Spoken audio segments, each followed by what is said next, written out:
Il presidente.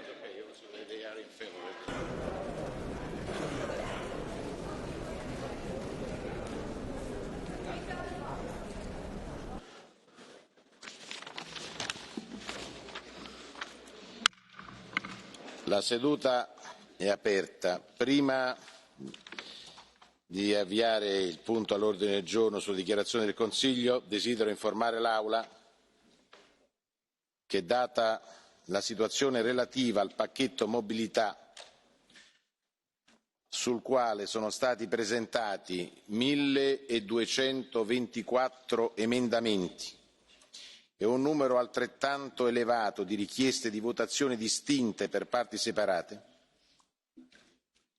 dopo aver consultato la Presidente della Commissione Trasporti, ho deciso di applicare l'articolo 175 del regolamento e di rinviare il dossier alla Commissione Trasporti con l'incarico di procedere al lavoro preparatorio necessario a consentire all'Aula un voto efficiente, consapevole e chiaro. Si tratta di una decisione che ho preso tenendo conto di tutte le diverse esigenze, tra le quali quella di evitare un uso improprio degli emendamenti, ma anche quella di assicurare un voto chiaro ed esplicito sui punti chiave. Ho così deciso anche per rispetto ai membri di questa Assemblea, che io credo non possono essere obbligati a lunghe ore di voto su emendamenti che non hanno avuto modo di esaminare e sui quali, se devo giudicare dalla maggioranza registrata lunedì, il margine di errore e l'alea sarebbero molto elevati. In applicazione dell'articolo 206.1 del regolamento, chiedo quindi alla Commissione Trasporti di riunirsi di urgenza, per esempio lunedì, martedì e mercoledì mattina, e di sottoporre all'Aula il frutto del suo lavoro in tempo utile perché si possa votare nel corso della prossima sessione di aprile 1 della prossima settimana a Bruxelles. Come previsto dall'articolo 175 del regolamento, gli emendamenti o le richieste di votazione distinta per parti separate che in questa fase non ricevono il voto favorevole di almeno di un terzo dei deputati che compongono la Commissione non saranno posti in votazione in Aula. Inoltre non si potranno presentare ulteriori emendamenti o richieste di votazione distinte o per parti separate. Sono fiducioso che la Commissione Trasporti sarà all'altezza del compito a lei assegnato. Informo anche l'Aula del fatto che, alla luce della mia decisione di rinviare il punto alla Commissione Trasporti per risolvere il problema degli emendamenti, la richiesta formulata da una soglia bassa di deputati in base all'articolo 187 è diventata obsoleta. Per quanto riguarda il dibattito, se non vi sono opposizioni, esso avrà luogo come previsto. Onorevole Herty, prego.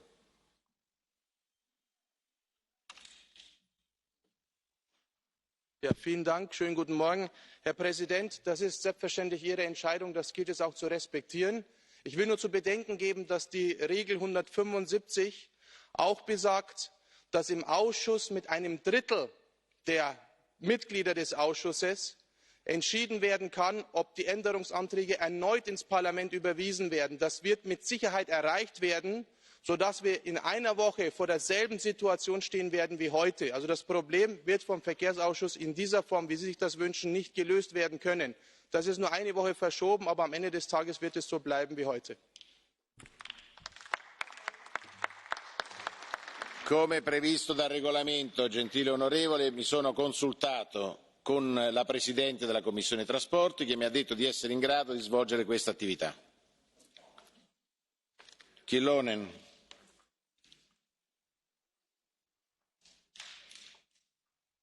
Arvoisa herra puhemies, ihan tekninen työjärjestyskysymys.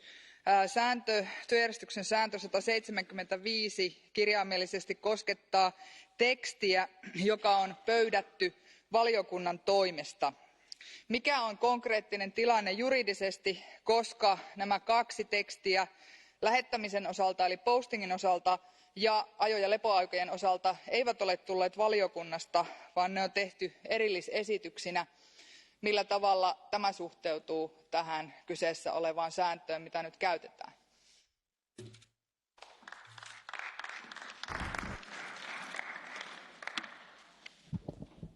Onorevole, chiudiamo il dibattito perché non dobbiamo aprire un dibattito su questo.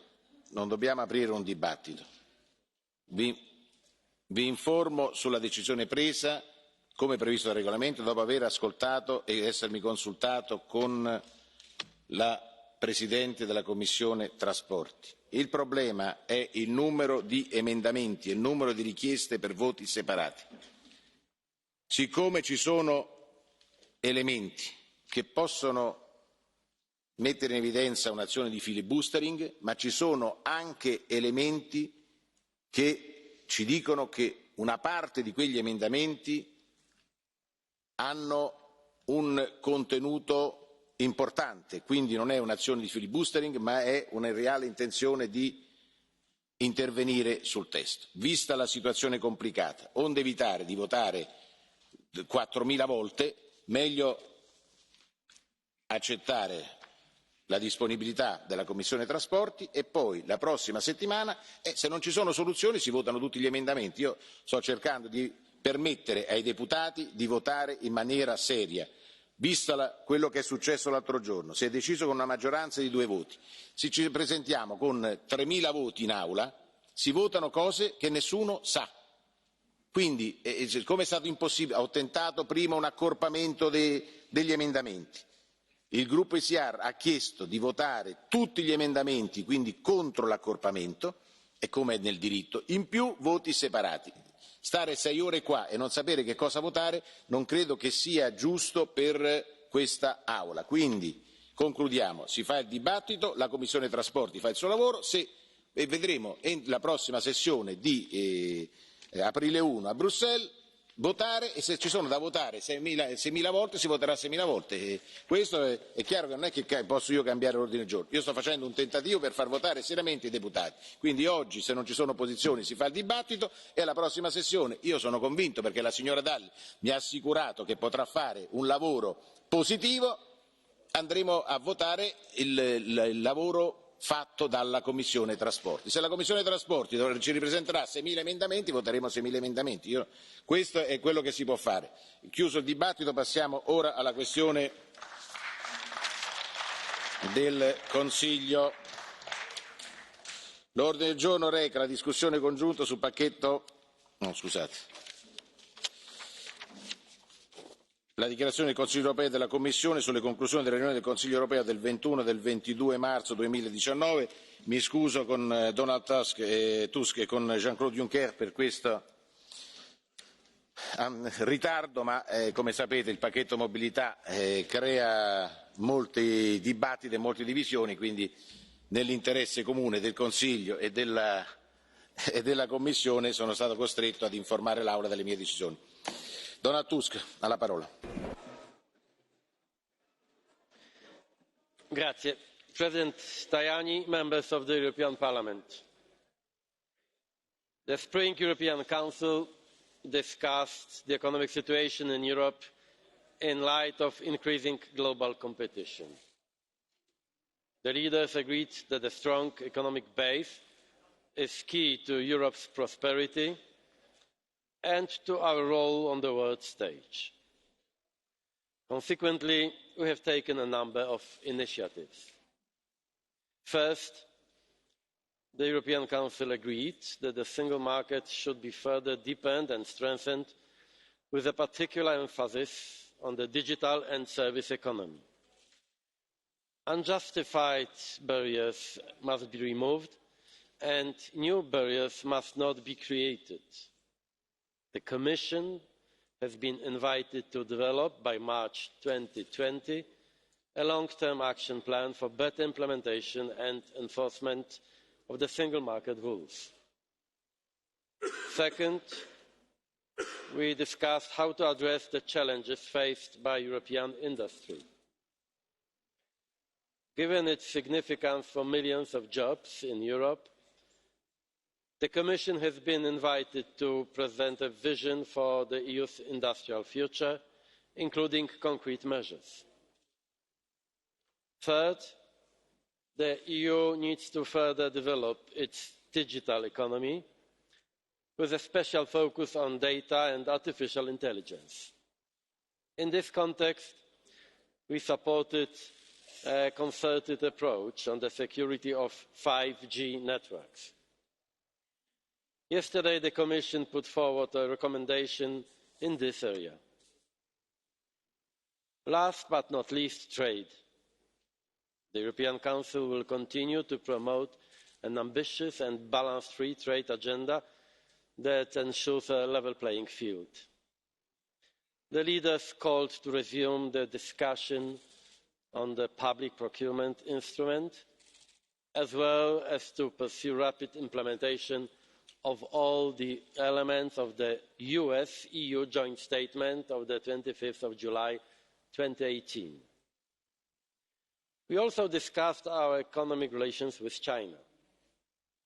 Apart from next month's EU-China summit, there are also other meetings and summits with the Chinese leaders. Therefore, it was crucially important to agree a coordinated European approach.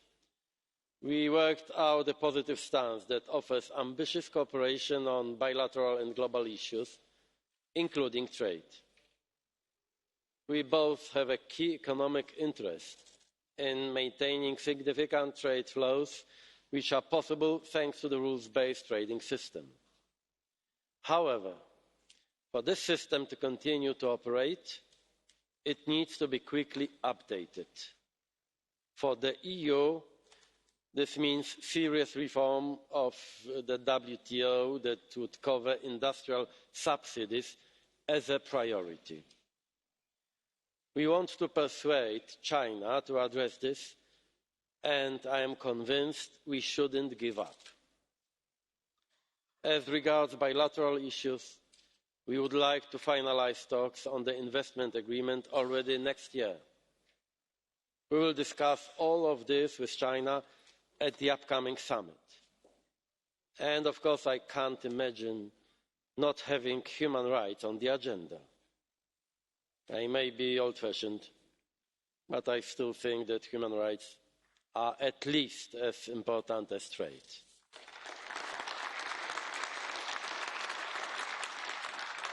Additionally, leaders are determined to tackle climate change. Despite differences, it is clear how urgent the matter is, and the leaders will come back to this in June. In the meantime, we have instructed ministers to step up work on the EU's long-term climate strategy in order to implement the goals set down by the Paris Agreement. Turning to Brexit. As requested by Prime Minister May, the European Council decided to approve the so-called Strasburgo Agreement. Leaders also considered the UK's request for a short extension of the Article 50 period. Our decision on extension envisages two scenarios. First, if the withdrawal agreement is passed by the House of Commons this week, the European Council agreed to a technical extension until the 22nd of May. Second, if the withdrawal agreement is not approved by the House of Commons this week, the European Council agreed to an extension until the 12th of April, while expecting the United Kingdom to indicate a way forward. As I said after the European Council, the 12th of April is a key date in terms of the UK deciding whether to hold European Parliament elections. The 12th of April is the new cliff edge date. Before that day, the UK still has a choice of a deal, no deal, a long extension, or revoking Article 50. And here let me make one personal remark to the members of this Parliament. Before the European Council, I said that we should be open to a long extension if the UK wishes to rethink its Brexit strategy, which would of course mean the UK's participation in the European Parliament elections. And then there were voices saying that this would be harmful or inconvenient to some of you. Let me be clear, such thinking is unacceptable. You cannot betray the 6 million people who signed the petition to revoke Article 50, the 1 million people who marched for a people's vote, or the increasing majority of people who want to remain in the European Union. They may feel that they are not sufficiently represented by the UK Parliament, but they must feel that they are represented by you in this chamber, because they are Europeans. Thank you.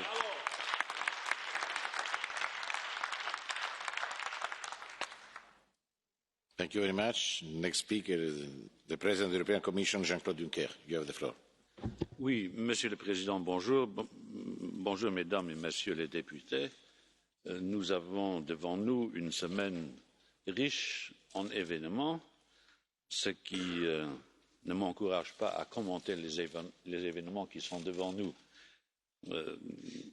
Nous avons eu, comme le président du Conseil européen vient de le dire, un Conseil européen la semaine passée et tous les éléments, toutes les conclusions ont été présentés élégamment par le président du Conseil européen, ce qui a pour conséquence que moi je ne dois pas faire de même. Nous avons beaucoup discuté de la Chine.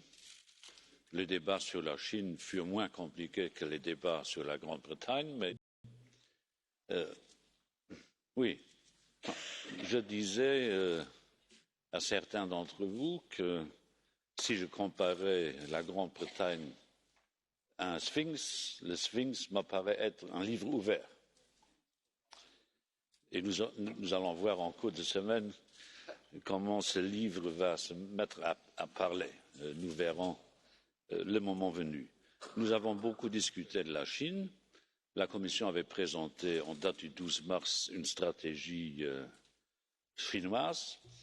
L'accueil de ce document a été favorable. Aucun chef d'État ou de gouvernement ne s'est exprimé contre les lignes générales de la stratégie chinoise que nous avons soumise à la méditation du Conseil européen. J'ai eu l'occasion hier, à l'invitation du président Macron, de voir ensemble avec Mme Merkel le président chinois. Nous avons été très clairs.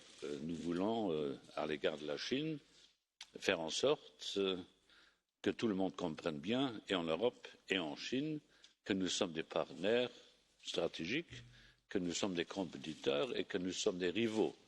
J'ai constaté, lors de certains entretiens, que nos amis chinois n'aiment pas l'expression rival et rivaux. Mais c'est un compliment.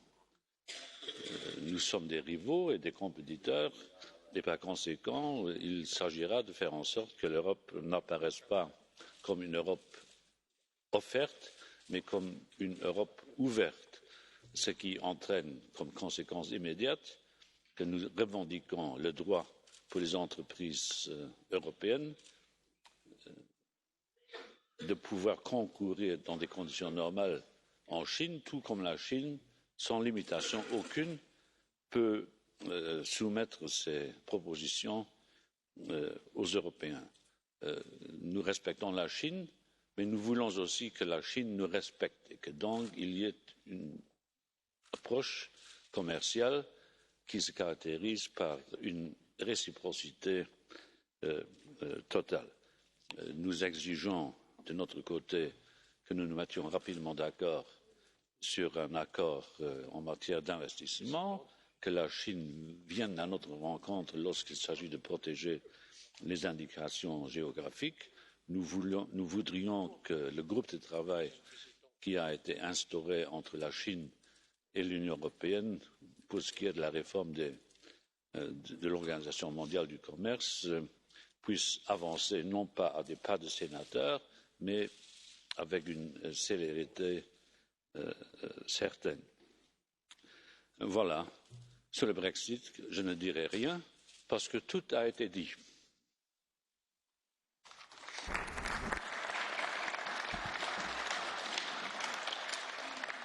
Merci, Monsieur le Président de la Commission européenne. Merci pour avoir respecté le timing. Et maintenant, je donne tout de suite la parole au président du groupe du Parti populaire européen, Monsieur Manfred Weber. Parlamentspräsident, Herr Kommissionspräsident, Herr Ratspräsident, meine lieben Kolleginnen und Kollegen. Thank you so much, first of all, for the good decision on Brexit, Mr. Tusk. I think the decision of the Council was a good decision, first of all, because the principle was included that there is no prolongation without clarification, though we need from our British friends more clarity about what they want to achieve. And we also created certainty for the 440 million Europeans on the question of the European elections, so legal certainty, also political certainty.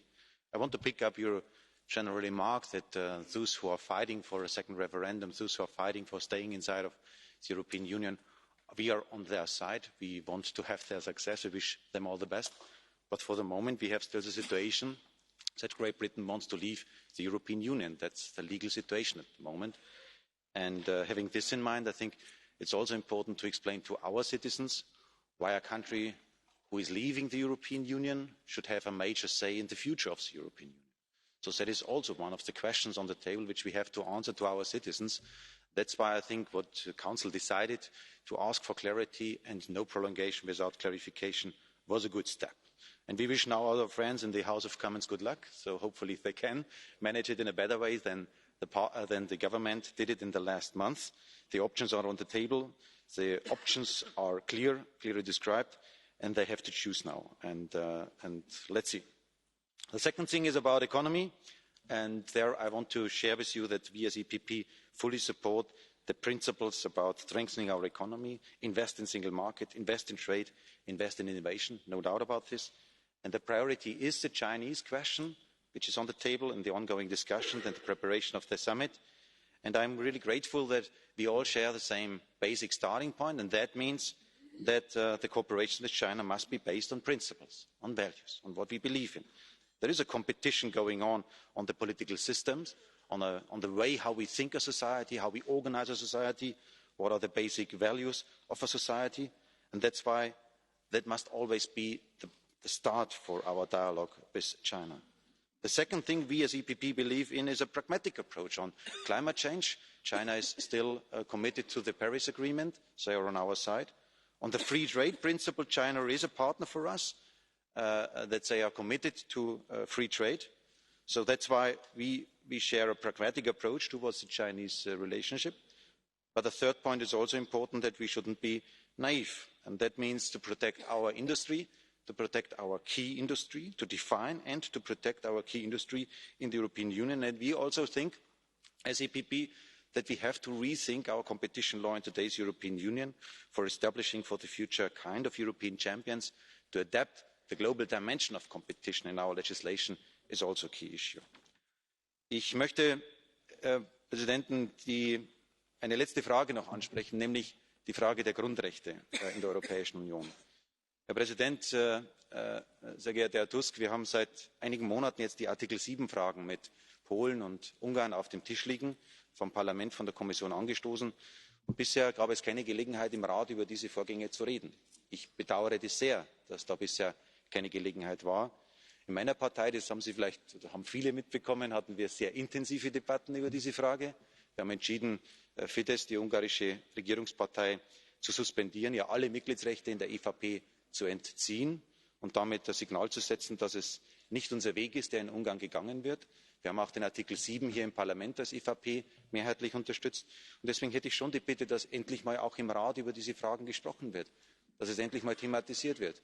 Öffentlich, dass sich Staats- und Regierungschefs gegenseitig attackieren, ist das eine, aber an einen Tisch zu setzen und mal intern offen darüber reden, ist das andere. Deswegen hätte ich die Bitte, dass das gemacht wird, genauso wie wir uns als Parteien darum kümmern, die Liberalen, die Sozialdemokraten mit den rumänischen Freunden und so weiter, wir in der EVP mit unseren Fragen, ist der richtige Ansatz, dass wir uns den Themen zuwenden und auch Entscheidungen fällen, wenn es denn notwendig ist.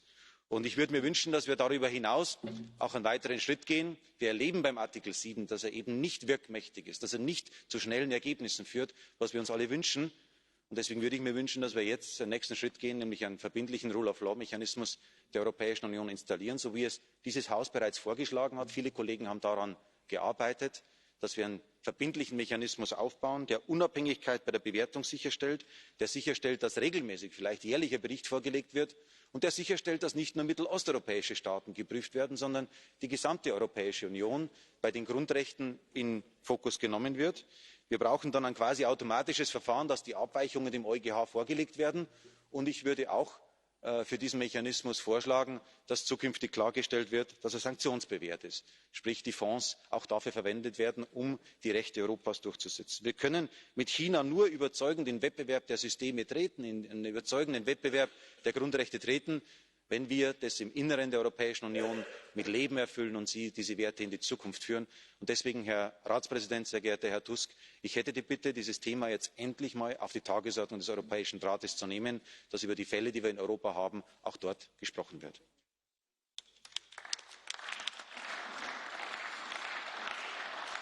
La parola all'onorevole Bullmann, Presidente del Gruppo Socialista. Herr Präsident, werte Kolleginnen und Kollegen! Wir haben ja noch 2 Tage, immerhin noch 2 Tage bis zu dem ursprünglich vorgesehenen Brexit-Termin. 2 Tage. 2 Tage. Präsident Tusk, es war richtig, dass der Europäische Rat Vorsorge getroffen hat in dieser Situation und die Reißleine gezogen hat, um das Schlimmste zu verhindern. Aber lassen Sie mich einmal heute fragen, 2 Tage vor dem ursprünglich angedachten Austrittstermin. Ich wende mich an die Brexiteers. Wann habt ihr den Anstand, euch zu entschuldigen bei dem britischen Volk für alles das, was ihr ihm angetan habt die letzten 2 Jahre? Wann habt ihr den Anstand, euch dahingehend zu erklären, dass ihr nicht wisst, was ihr tut, dass ihr mit Lügen und dass ihr mit allen möglichen Unterstellungen eine Situation herbeigeführt habt, aus der ihr keinen Ausweg wisst, wo ihr genau wisst, 10% wird das Wirtschaftsprodukt einbrechen und ihr belügt die Leute und ihr wisst nicht, wie es weitergehen soll. Insofar, get back control over your stupidity, get back control over your lies and apologize to the British people for what you did during the last 2 years. This is my main message today. Many thanks to President Tusk. Many thanks to what you did in defense of European citizenship. This was a very honorable move, and this is what has to be said here. Ja, wir sind Europäerinnen und Europäer. Und niemand darf das britische Volk betrügen, um seine Möglichkeiten an der Gestaltung Europas weiter teilzuhaben, solange ein Austritt nicht erfolgt ist. I'm pretty well convinced if the government is not able to deliver, if the situation remains to be blocked, then there is only one chance. Ask the people. Ask the people. Yes, I know why you shy away from that, because you are afraid of everything what happens in London streets, afraid to death because you can't stand it anymore. This will be the solution, and the British people will tell you where to go. They are the real sovereign and nobody else in this situation anymore. Lassen Sie mich sagen, ich glaube, dass natürlich die Entwicklung in Großbritannien vieles überschattet, was wir dringend regeln müssen. Ich glaube, dass der nächste Gipfel am 9. Mai sich wird beschäftigen müssen mit der großen Notwendigkeit, den wirtschaftlichen Aufbruch in Europa neu zu starten. Es muss ein Aufbruch werden in eine nachhaltige Wirtschaft, in eine Wirtschaft, die den Planeten schont, seine Ressourcen sichert und allen Menschen eine faire Chance auf Teilhabe bietet. Das wird unsere Agenda sein müssen. Und nur wenn wir selbstbewusst sind, nur wenn wir stark sind, werden wir auch die Situation mit China meistern. Realistisch gesehen heißt es, ja, da erwächst uns ein sehr starker Partner, den wir natürlich weder übersehen noch links liegen lassen dürfen. Aber ohne Selbstbewusstsein, ohne eine einheitliche, klare, selbstbewusste Linie wird das europäische Modell nicht zu verteidigen sein. Daran werden wir mitwirken. Meine Fraktion steht dafür. Ich danke Ihnen.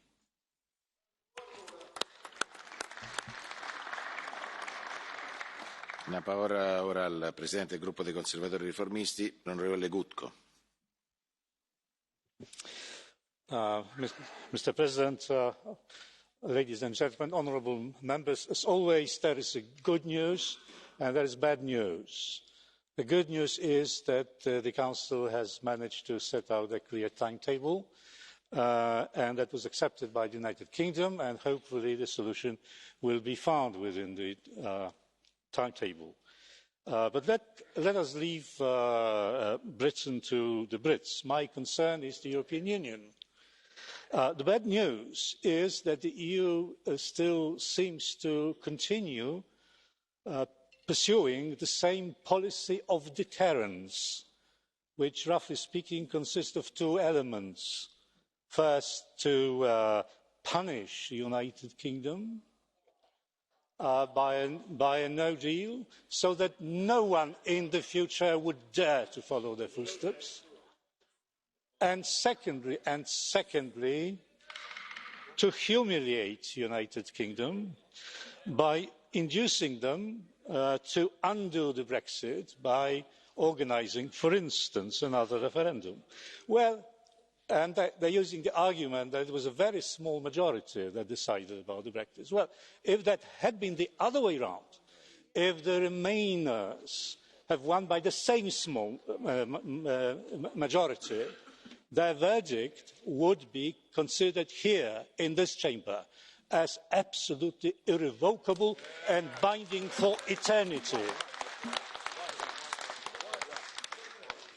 Not to mention the fact that organising referenda until one gets the results one wants is a peculiar contribution of the European Union to the theory and practice of democracy. So this is a foul play. But the bad news is also this tone of self-congratulation which we have heard today. But this is not time for self-congratulation. This is time for self-appraisal. President Juncker, President Tusk, let us admit it, this has been the most crisis-ridden period in the entire history of European integration. And Brexit is one of several crises. And all of you who have taken the major decisions in the European Union are responsible for it. Do not delude yourselves. A great share of responsibility is with you, gentlemen, and ladies too. President Macron recently wrote a letter to everybody in Europe, and he proposed more of the same, that is, more centralisation. And the funny part of it is that he called it European Renaissance. Apparently, he does not understand the meaning of the words he's using. Probably the European twilight would have been a term more adequate. So, well, of course, the Brexit clock is ticking, and we are all aware of it. We await progress in London, and hopefully this will happen. But we also should be prepared for any outcome, and we should be ready to offer any help that we can. This is our problem too, whatever the outcome, and we should be friendly to the decision of the British people, whichever they go. But the clock is also ticking for the European Union, ladies and gentlemen, and you should be listening to voters across Europe. Voters, there are more and more voters desperate for change, and change will happen.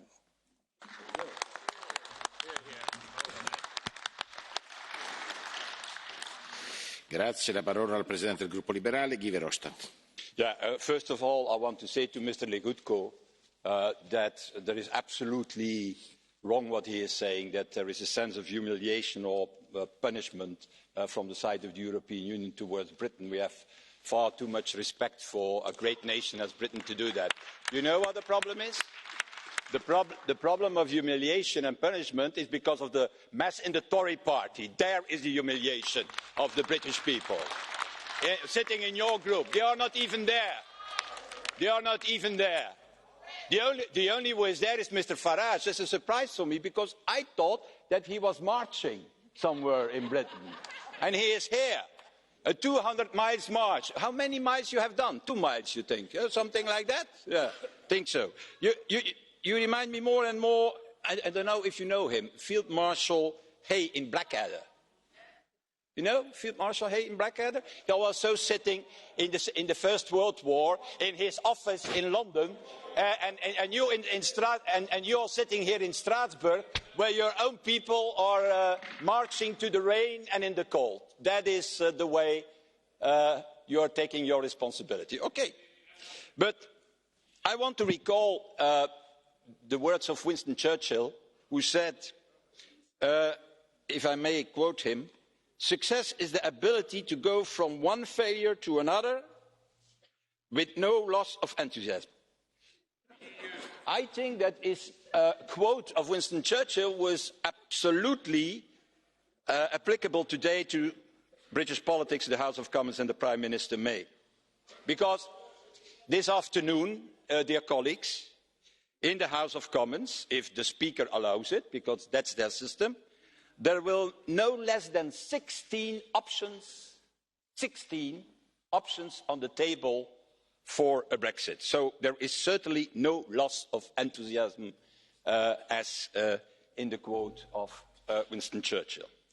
But more seriously, after all the negative votings of the last weeks in the House of Commons, Mr. Tusk, against the deal, against the no deal, against the second referendum and so on, I think there is maybe light at the end of the tunnel now, because with the approval of the Letwin amendment, there will be, for the first time, after 2 years of negotiation, maybe a solution based on a cross-party cooperation between Labour and the Conservatives, because I believe that such an existential issue as the Brexit can only be decided on a cross-party agreement in a parliament, as we do here in this European Parliament. And I hope that the way forward, giving them time until the 11th of April, will see a majority in the House of Commons for one of these options between Remainers, reasonable Brexiteers, because it's between them that they have to find a way forward. In any way, in my personal opinion, I'm not counting on the hard Brexiteers, because for the hard Brexiteers, it's not the interest of the country which is important, but the power struggle inside the Conservative Party, as we have seen the last days. And I repeat in that respect, and I think that I can say that, Mr. Chairman, Mr. President, in the name of the whole European Parliament, that we are open to have this agreement with Britain, that we are open to change the political declaration in two senses. First of all, in the way that we can make it more binding for both parties than only a declaration. And secondly, that we can put inside this political declaration a far more intense relationship between the EU and the UK than the relationship that is foreseen in the political declaration at this moment. And I think this deep relationship will also, to respond to your last intervention, Mr. Tusk, will be in any way also the seed for the future. Because I'm pretty sure that not now, I'm not so optimistic as you, I'm an optimist, but not so optimistic as you. I'm personally of the opinion that not now, but within a few generations, there will be the return of Britain inside the family of European nations. That's the place of Britain, to be inside the European Union, not outside the European Union. But that will not be succeeded now. That will be succeeded later on, and the seed is, let's be honest, the march of 1 million people in London, the petition of 6 million people a few days ago. And then finally, my last point on the rights of the citizens. I think Mr. Barnier and Mr. Juncker, I know there has been a unilateral commitment by Britain to respect these citizens as described in the withdrawal agreement. There is from you also to Mr. Barclay a unilateral commitment to do exactly the same for the UK citizens living on the continent. Well, I think it's time now to look into the possibilities together with Mr. Barclay and you and both houses to see how we can formalise that the fastest as possible, so that in any case what's happened, even when the most stupid thing happens, for example of a no deal, at least these citizens are not the victims of all these games that we have seen the last 2 years. Thank you. Per il gruppo dei Verdi la parola all'onorevole Smith. President, thank you. Good morning, colleagues. What a sad place we're in on Brexit. What a tragedy. So many issues we should be working on together, utterly distracted by a self-inflicted disaster. Entirely because the UK still, even now at this last hour, hasn't made a decision on what it actually wants. Mrs May triggered Article 50 without a plan, and they still cannot find consensus. We see MPs today at Westminster finally trying to reach a settled view. Good. Welcome to the party.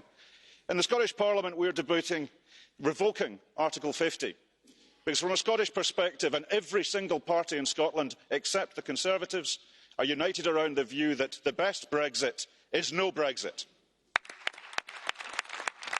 So colleagues, please, don't close the doors on us now. There are a lot of us in Scotland and elsewhere across the UK working hard to turn this round, to serve our citizens, to remain within this family of nations. But in what might be my last speech in this place after 15 years serving our European people, we don't know what's in the UK's future. We don't know what's in any of our future, and the forces of populism are gathering in all of our nations. We don't know what's in the UK's future, but I do know Scotland is a European nation. We celebrate international solidarity. We celebrate freedom of movement. If the European Union didn't exist, we would need to invent something like it, and Scotland would want to be part of it. Now you, as professionals, must deal with the United Kingdom as you find it. You must respect the UK's constitution, and I respect that. You must deal with the interlocutors you're dealt. Sorry about that, but you must deal with them.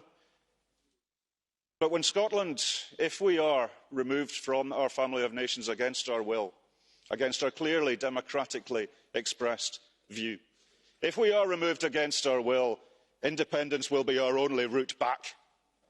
Chers collègues, I'm not asking you to solve our domestic discussions. I am asking you to leave a light on so that we can find our way home. Thank you. Per il gruppo confederale della sinistra unitaria europea sinistra verde nordica la parola all'onorevole Zimmer. Meine Herren Präsidenten, eigentlich sind wir es seit langem leid, immer wieder die gleichen Diskussionen führen zu müssen, keine konkreten Antworten zu bekommen, was nun eigentlich passieren wird und wie wir aus diesem Dilemma, wo es wirklich verschiedene Ursachen dafür gibt, wieder herauszukommen. Und wenn wir es dennoch tun, dann tun wir es aus vollem Respekt vor den Menschen, die sich in einem Referendum für den Brexit entschieden haben. Wir tun es in vollem Respekt vor den Menschen, die am Wochenende in London demonstriert haben. Wir tun es in vollem Respekt vor den Menschen, die eine Online-Petition unterschrieben haben. Und wir tun es in vollem Respekt vor den Menschen, die in Großbritannien, in Irland, in der EU von den Folgen des Brexits massiv betroffen sein werden. Wir tun es auch im Respekt vor dem Europäischen Haus, dessen Wahl kurz bevorsteht. Und wir wünschen uns natürlich, dass Wähler, Wählerinnen, Vertreter hier in das Hohe Haus schicken können. Das macht aber auch nur Sinn, wenn sie für eine längere Zeit hier sind. Für ein halbes Jahr, für ein Vierteljahr ein Mandat auszusprechen, ist relativ sinnlos. Wir tun es in vollem Respekt vor den Menschen, die darauf warten, dass sie endlich Antworten bekommen. Und ich bitte Sie, insbesondere auch Herr Tusk und Herr Juncker, bitte nehmen Sie stärker noch in den Fokus die Diskussion um die Rechte der Menschen, die nach einem ungeordneten Brexit am Tag danach nur noch den Status als Drittstaatsbürger hätten dass wir deren Leben schützen, deren Sicherheit schützen, deren Familienangehörigen schützen.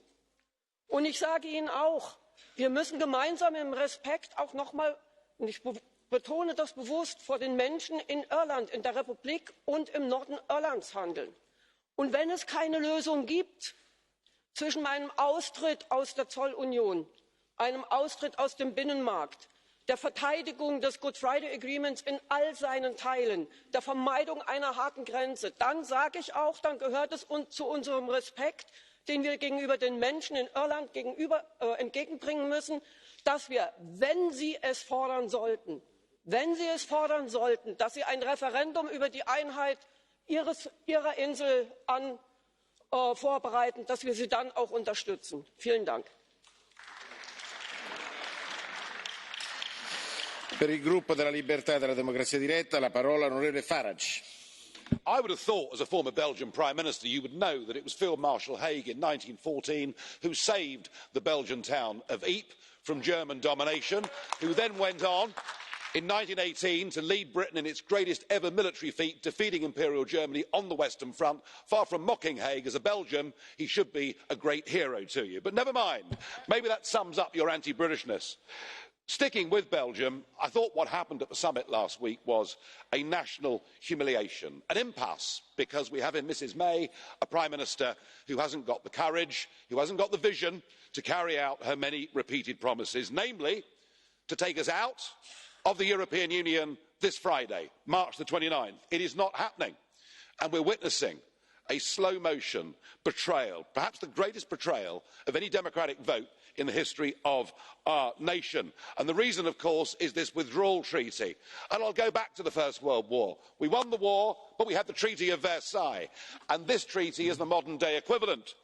We have a reparations bill of £39 billion we have to pay for nothing in return. We have the annexation of a part of our national territory in the shape of Northern Ireland. This treaty is a bad piece, it is unacceptable, it is not Brexit, and it will not pass. Now, I know that you're all getting terribly excited about what the House of Commons may do over the course of the next week, and we know what they'll do. They'll come back with some form of agreement around a customs union and the continued free movement of people. But even if they do that, the one thing that's inevitable is that we're headed for an Article 50 extension. And I think you should ask yourselves, do you really want that? Do you really want Brexit to utterly dominate the next couple of years of your business to the exclusion of your many other ambitions? Do you really want the United Kingdom to contest the European elections, to send back a very large number of Leave MEPs just at a time when you're fighting populism as you see it across the continent? Do you really want me back in this place? Yes. Well, there we are. And all for what? Because Brexit is going to happen anyway. Mr Tusk, if you think the British people have changed their minds on Brexit, you, sir, are deluded. Because actually what we now see are opinion poll leads of 15 and in some cases nearly 20% in favour of leaving. If we had another referendum, Leave would win it by a bigger margin. So why put yourselves through years of agony? I pay great tribute to Mr Juncker, to Mr Barnier, to the European Commission. You have prepared your no-deal scenario. It is highly professional. It shows that actually leaving with no deal is not going to cause huge disruption. It even suggests that with no deal, there's no need for a visible border in Ireland. So I would say to you, to all of you and national leaders, reject the British extension beyond the 12th of April, get Britain out, and then we can all just get on with the rest of our lives. Per il gruppo Europa delle Nazioni della Libertà, la parola all'onorevole Batten. Thank you. Never before in the long and eventful history of England and the British Isles have we been brought to such a national and international humiliation. Never before have the British been governed by such a pack of traitors, quislings and collaborators. Theresa May has snatched defeat from the jaws of victory in a way unparalleled in the history of the world. Her so-called deal is an unconditional surrender treaty, except that we have not been defeated by a foreign power. Instead, those entrusted with safeguarding our freedoms and liberties have surrendered them to a foreign power, the European Union. But the final surrender is not yet complete. Mrs May still has some grovelling left to do. If Britain does not leave the European Union on the 29th of March, then it will mark the official end of democracy in the United Kingdom. Except that no people that want to be free can be enslaved forever. No EU withdrawal agreement, no EU future relationship agreement, no treaty can bind a people that do not want to be bound. In Britain, any act of Parliament may be repealed and set aside. No Parliament may bind a future Parliament. The English Constitution will prove to be stronger and more durable than any EU treaty or agreement. We can still leave on the 29th of March by the grace of God. But if we do not, then the UK Independence Party will lead the struggle to set Britain free from the European Union in the years to come. And if necessary, we will start that in the next European elections in May. La parola onorevole Dodds, non iscritta. Thank you, Mr. President. This Friday, March the 29th, should have been an historic day of significance for the United Kingdom. A day when, after 40 years of membership of the European institutions, the United Kingdom would again be an independent nation. A nation working side by side with Europe, but free from the federalist agenda of Brussels, free to grow our own economy and control our own laws and destiny. After 2 years of negotiation, our Prime Minister has concluded a draft withdrawal agreement that has twice suffered historic defeats in the House of Commons. A draft withdrawal agreement that would see Northern Ireland leaving on different terms to the rest of the United Kingdom under the backstop. An agreement from which the Attorney-General advises that there is no legal right of withdrawal. The DUP wants to leave the European Union in an orderly fashion, but this deal will endanger the constitutional and economic integrity of the United Kingdom. It is not a price that we as unionists are willing to pay. Finally, some advice to Mr Tusk and Mr Bullman. 17.4 million British voters signalled their desire to leave the European Union. I think this House owes them some respect and should acknowledge their democratic choice instead of focusing on everyone else. To Mr Verhofstadt, the British Parliament has already voted for a unilateral agreement around citizens' rights. It's time we caught up in these institutions. And to Mrs Zimmerman, the Belfast Agreement has a principle of consent. It is only with the consent of the people of Northern Ireland that there will be any moves towards a change in the constitutional status of Northern Ireland. You would do well to remember that. La parola all'onorevole Lewandowski. Panie prezydencie, moich rodaków w kraju powinien zaskoczyć dzisiejszy głos pana Legutki.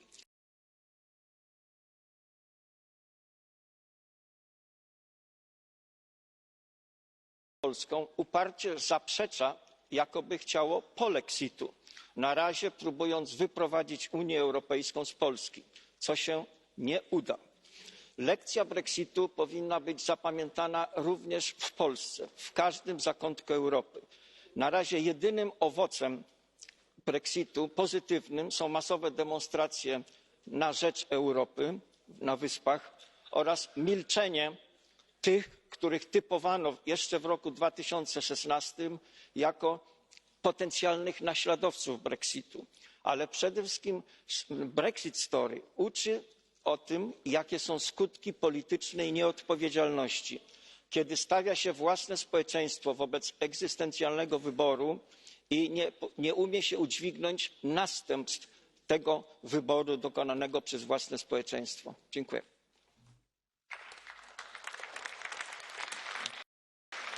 Thank you. 2 minutes, Mr. Gualtieri.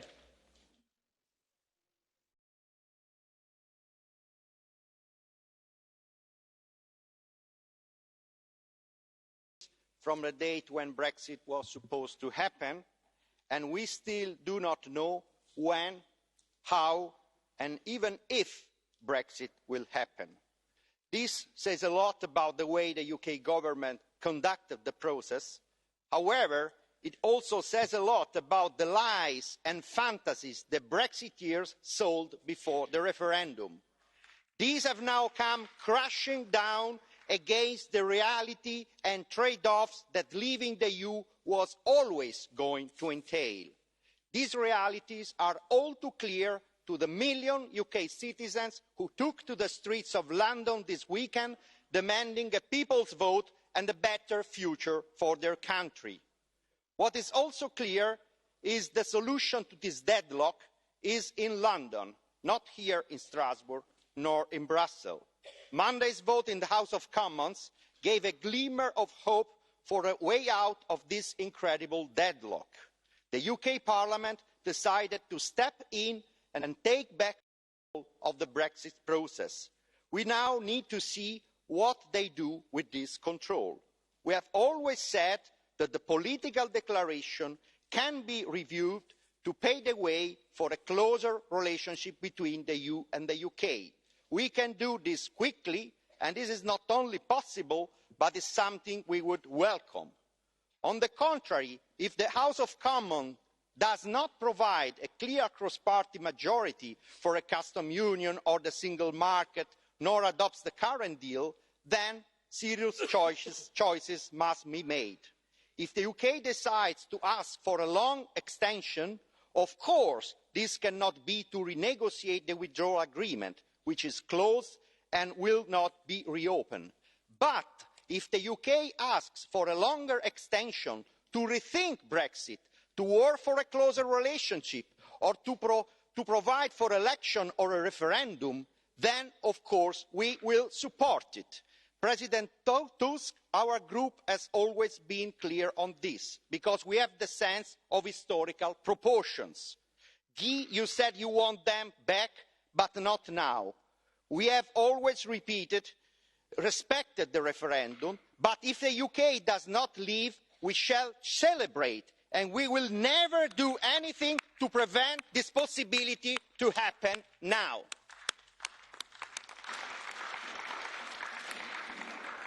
Mr Nicholson, 1 minute. Madam President.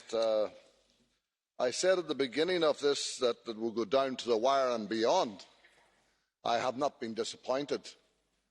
I also said at the very beginning that the people that I represent would never accept a border in the Irish Sea, and that still stands, Mr Barnier, and I hope you're listening to that.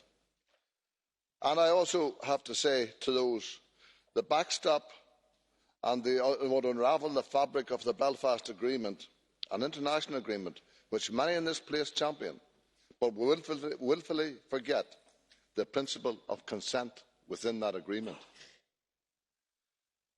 And I have to say, there's a need to listen to everyone in Northern Ireland, not those who just shout the loudest. There's a very quiet majority of people in Northern Ireland who also want a good way forward for Northern Ireland, for the United Kingdom, and indeed for the European Union. I think we've got to move away from positions of the past and find a better future to which we can all work within. I am still concerned, Madam President, that we are still in danger of crashing out. Nobody's fault, not Mr Tusk's fault, not Mr Barnier's fault, not anybody's fault. But there's a danger of it crashing out, and I hope Mr Tusk will ensure that that does not happen. And I listened to him with interest, and I say to him he needs a firm hand. And can I indulge once more, Madam President, with you, for this could well be like my colleague from Scotland, my last speech after 30 years in this Parliament. And can I say, it's been quite a long time. I have enjoyed it, and all the people I have worked with through that time, I sincerely hope that I have represented the people that I represent in Northern Ireland with distinction. Thank you.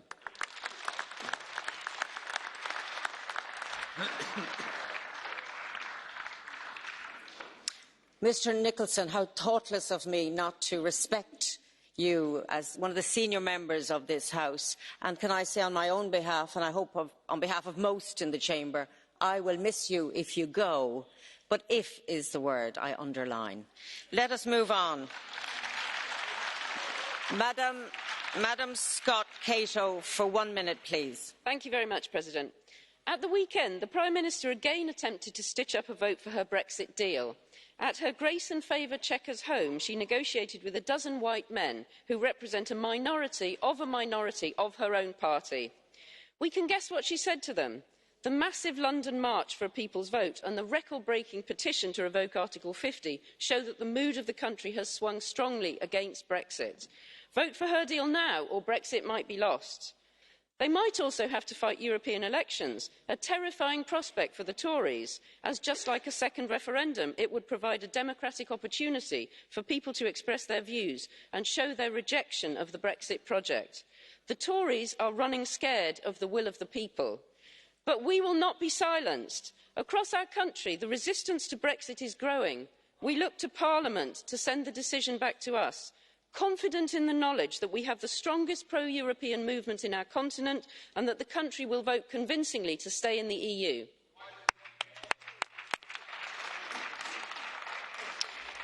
One and a half minutes, Mrs Anderson, and if this is your last speech, I will indulge you for an extra 30 seconds. Thank you.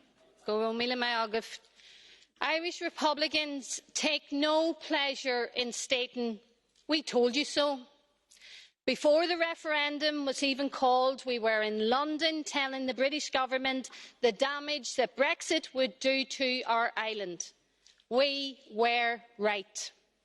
We campaigned for the North to remain in the EU, not out of the total love of this place or some of its policies, but because we knew the damage that Brexit would inflict on our island.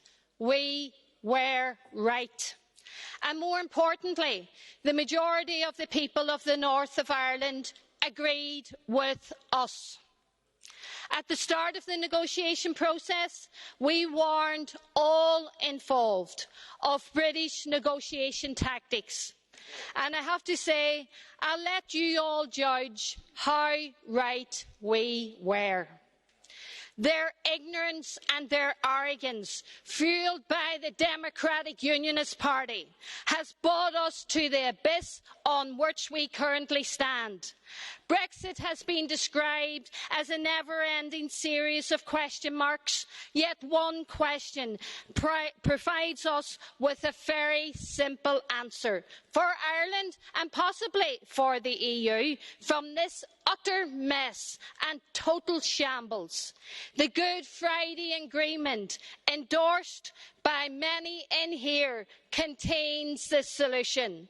President Tusk, so build on the Council statement of April 2019, have the necessary conversations, answer the big question, de-dramatise the issue once and for all. If we remove the border, we remove the problem. So plan for Irish unity based on the principle of consent. Go raibh míle maith agah. Thank you all. Mr Paksas, for 1.5 minutes. Pone pirmininkė, Europos Sąjungos dabartinė valdžia toliau ir toliau tolsta nuo tautų sąjungos politikos sampratos, toliau garbina globalizmą. Globalizmą, kuris yra tikriausia neokomunizmo ideologija. Ir šiai ideologijai nesugeba pasipriešinti visa Europos Sąjungos politinė sistema. Globalizmo įsigalėjimas tai nuožmūs korporacijų interesai, tai pelnas bet kur ir bet kokia kaina, pelnas nepaisant valstybių sienų, vertybių, pasaulėžiūrų. Globalizmas naikina gamtinę aplinką, žudo kultūrą, palieka po savęs nuskurdintas tautas ir beteisiškumo zonas. Europos Sąjungos valstybių piliečiai jau nebėra savo valstybių šeimininkai. Valstybės nusavino valdžios, piliečius palikdamos lauke už durų. Pone pirmininke, dešimtims milijonų žmonių Europos Sąjungoje gresia skurdas. Milijonai bedarbių, milijonai vaikų auga šeimose su mažomis pajamomis. Tai globalizmo pasekmės. Tik kietas pasipriešinimas tokiai politikai, tik kontrglobalizmas gali pakeisti padėtį. Rytoj gali būti vėlu. Thank you. Mr. Bay, for 1 minute, please. Emmanuel Macron a beau jeu de dénoncer en conférence de presse la naïveté des Européens en matière commerciale. Ce sursaut de lucidité ne l'a pas empêché d'apposer sa signature aux conclusions du dernier Conseil européen, alors même que ce texte préconise tout et son contraire. Il y est notamment évoqué le fait que l'Union européenne doit préserver ses intérêts contre les pratiques déloyales des pays tiers. On incite même à faire pleinement usage, je cite, des instruments de défense commerciale. Très bien. Sauf que ce même document appelle explicitement à la conclusion de nouveaux accords de libre-échange, tandis que le Conseil européen rappelle son attachement à un système commercial ouvert et souhaite, je cite, résister à toutes les formes de protectionnisme, fût-il européen. Voilà qui doit bien faire rire les Américains et les Chinois qui rachètent nos entreprises à la découpe. Il faut mettre fin à ce vaste marché de dupes qui place les nations d'Europe entre le marteau américain et l'enclume chinoise. Nous sommes englués dans les vieux dogmes de la libre circulation des capitaux et des biens, dans la concurrence libre et non faussée. L'Union européenne n'est pas un espace protégé, mais un terrain de jeu pour les États-Unis ou la Chine qui, eux, n'ont aucun complexe à défendre leurs intérêts et à protéger leur économie. Thank you. 1 minute, Mr. Hookham. Thank you. While some compared Mrs May's dash to the European Council last week with Chamberlain's Munich mission, I think it's more like rage in our era than peace in our times. However, the real depth of public anger at the political establishment's Brexit betrayal continues to go unnoticed. And as the EU elite continues to try and ride roughshod over the will of the European people, the stirrings of serious unrest are becoming manifest in equal measure. The fact is, the people of Europe have had enough of lies being used as the building blocks for an EU superstate, while the governments of Europe are deaf to their concerns. If you are complacent enough to think Britain's vote to leave the European Union was just a protest vote cast by the fickle British, then you are kidding yourselves.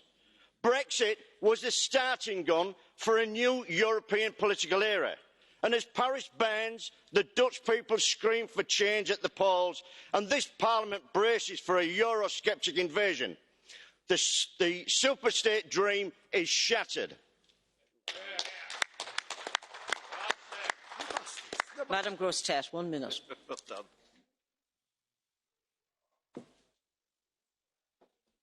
Madame la Présidente. Je ne m'attarderai pas sur la question du Brexit qui a déjà été longuement évoquée. Le Brexit prend l'Union en otage, l'empêche de construire son avenir. Nous sommes clairs depuis le début face à ce qui est une véritable crise politique britannique. Nos concitoyens concernés, nos entreprises concernées ressentent une grande lassitude de ces tergiversations. Il est temps de trancher rapidement cette question. Alors heureusement, le Conseil s'est quand même penché sur la croissance et sur l'avenir industriel de l'Union, avec un accent particulier sur l'intelligence artificielle. Nous devons déjà rattraper notre retard sur le numérique pour préserver la place des Européens dans l'économie de demain. Car la Chine a pris une place prépondérante face à laquelle un urgent besoin d'union se fait ressentir. Je me félicite du rôle moteur que joue la France en la matière. Le Conseil a adopté un ton plus ferme, mais on sait que les divisions pointent encore. Et j'ai bien entendu le président Juncker qui nous disait que l'Europe ne doit pas être offerte, mais ouverte. Par contre, en ce qui concerne le climat, les engagements pris sont insuffisants, alors que le Parlement avait fait des propositions ambitieuses pour 2050. L'Europe est donc sur une pente glissante. Nos États membres semblent sourds à l'urgence. À quand le réveil? Merci, Madame la Présidente. 2 minutes, Madam Rodrigues. Dear Presidents of the European Council, European Commission, this European Council, the Spring European Council, was the last one before European elections. And yes, we expect a lot from the European Council. 20 years ago, we were able to define a grand plan to deal with Europe and globalization. This was the Lisbon Agenda, followed by the Lisbon Treaty. I believe that the time has come to define again the grand plan for Europe and the world. And yes, the world is changing a lot.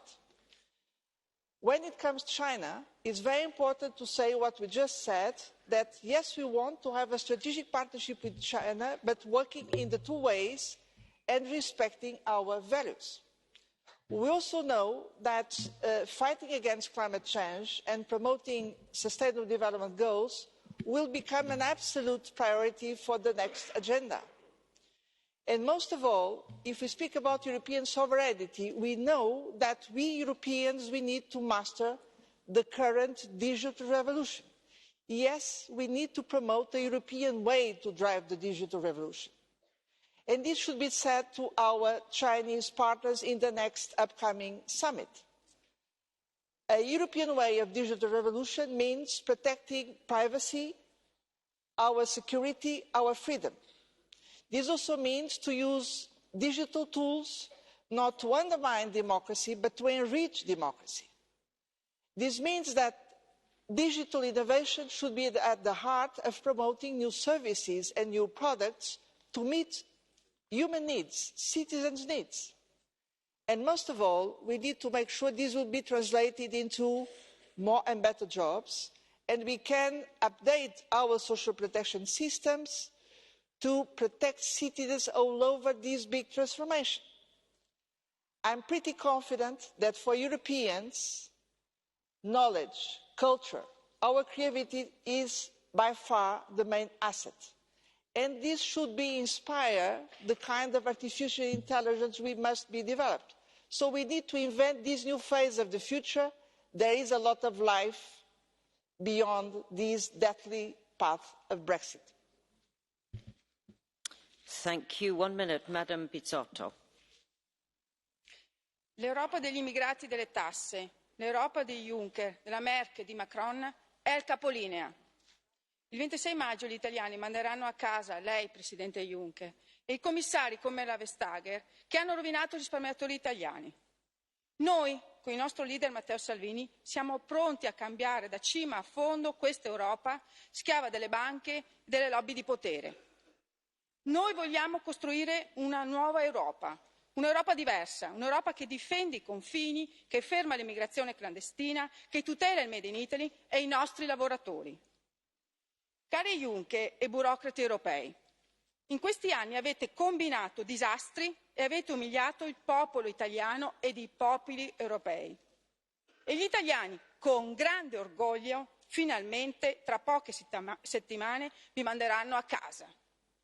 Noi della Lega saremo il primo partito d'Europa, perché il voto del popolo italiano sarà una vera rivoluzione di democrazia e di libertà.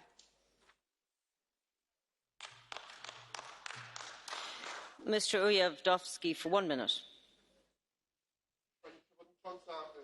Szanowni Państwo, myślę, że powinniśmy zakończyć dyskusję o Brexicie, która jest pełna emocji i używania tej kwestii do walki wewnętrznej. Nigel Farage zdążył już skrytykować traktat wersalski jako upokarzający dla Wielkiej Brytanii. To są absolutne nonsensy. Warto wrócić do agendy posiedzenia Rady Europejskiej. Ja chcę powiedzieć, że wysoko oceniam te postanowienia, które dotyczą kwestii geopolitycznych, szczególnie podtrzymania sankcji wobec Rosji. To jest warunek solidarności europejskiej. Jeśli mamy mówić o solidarności w sensie realnym, to kwestia bezpieczeństwa Europy Wschodniej powinna być traktowana jako bezpieczeństwo całej Europy. Co do rozstrzygnięć odnoszących się do kwestii gospodarczych, konkurencyjności gospodarki, to trzeba zadbać o to, żeby były one absolutnie konsekwentne, bo dokument powiada o tym, że że przykładamy zasadniczą wagę do budowy jednolitego rynku i do znoszenia barier krępujących rozwój przedsiębiorczości. Ale praktycznie rzecz biorąc, na każdej sesji Parlamentu Europejskiego mamy do czynienia z uchwalaniem aktów, które powiększają bariery krępujące wolność gospodarczą. Dzisiaj też będziemy głosować nad regulacjami dotyczącymi transportu europejskiego, więc warto być w tej sprawie konsekwentnym i już od tej chwili usuwać bariery krępujące wolność gospodarczą Europy. Mr. González Pons, for 1 minute. Mi colega Esther de Lange ha hecho la fotografía. Estamos debatiendo sobre el Brexit y todos los escaños de los representantes del Brexit están vacíos. Vienen a Europa a cobrar, pero no a trabajar. El Parlamento británico debe comportarse como un parlamento de adultos y tomar una decisión porque hay millones de personas pendientes de ellos. Es la hora de que el juego político se acabe. Es la hora de decidir dentro o fuera. No cabe otra decisión.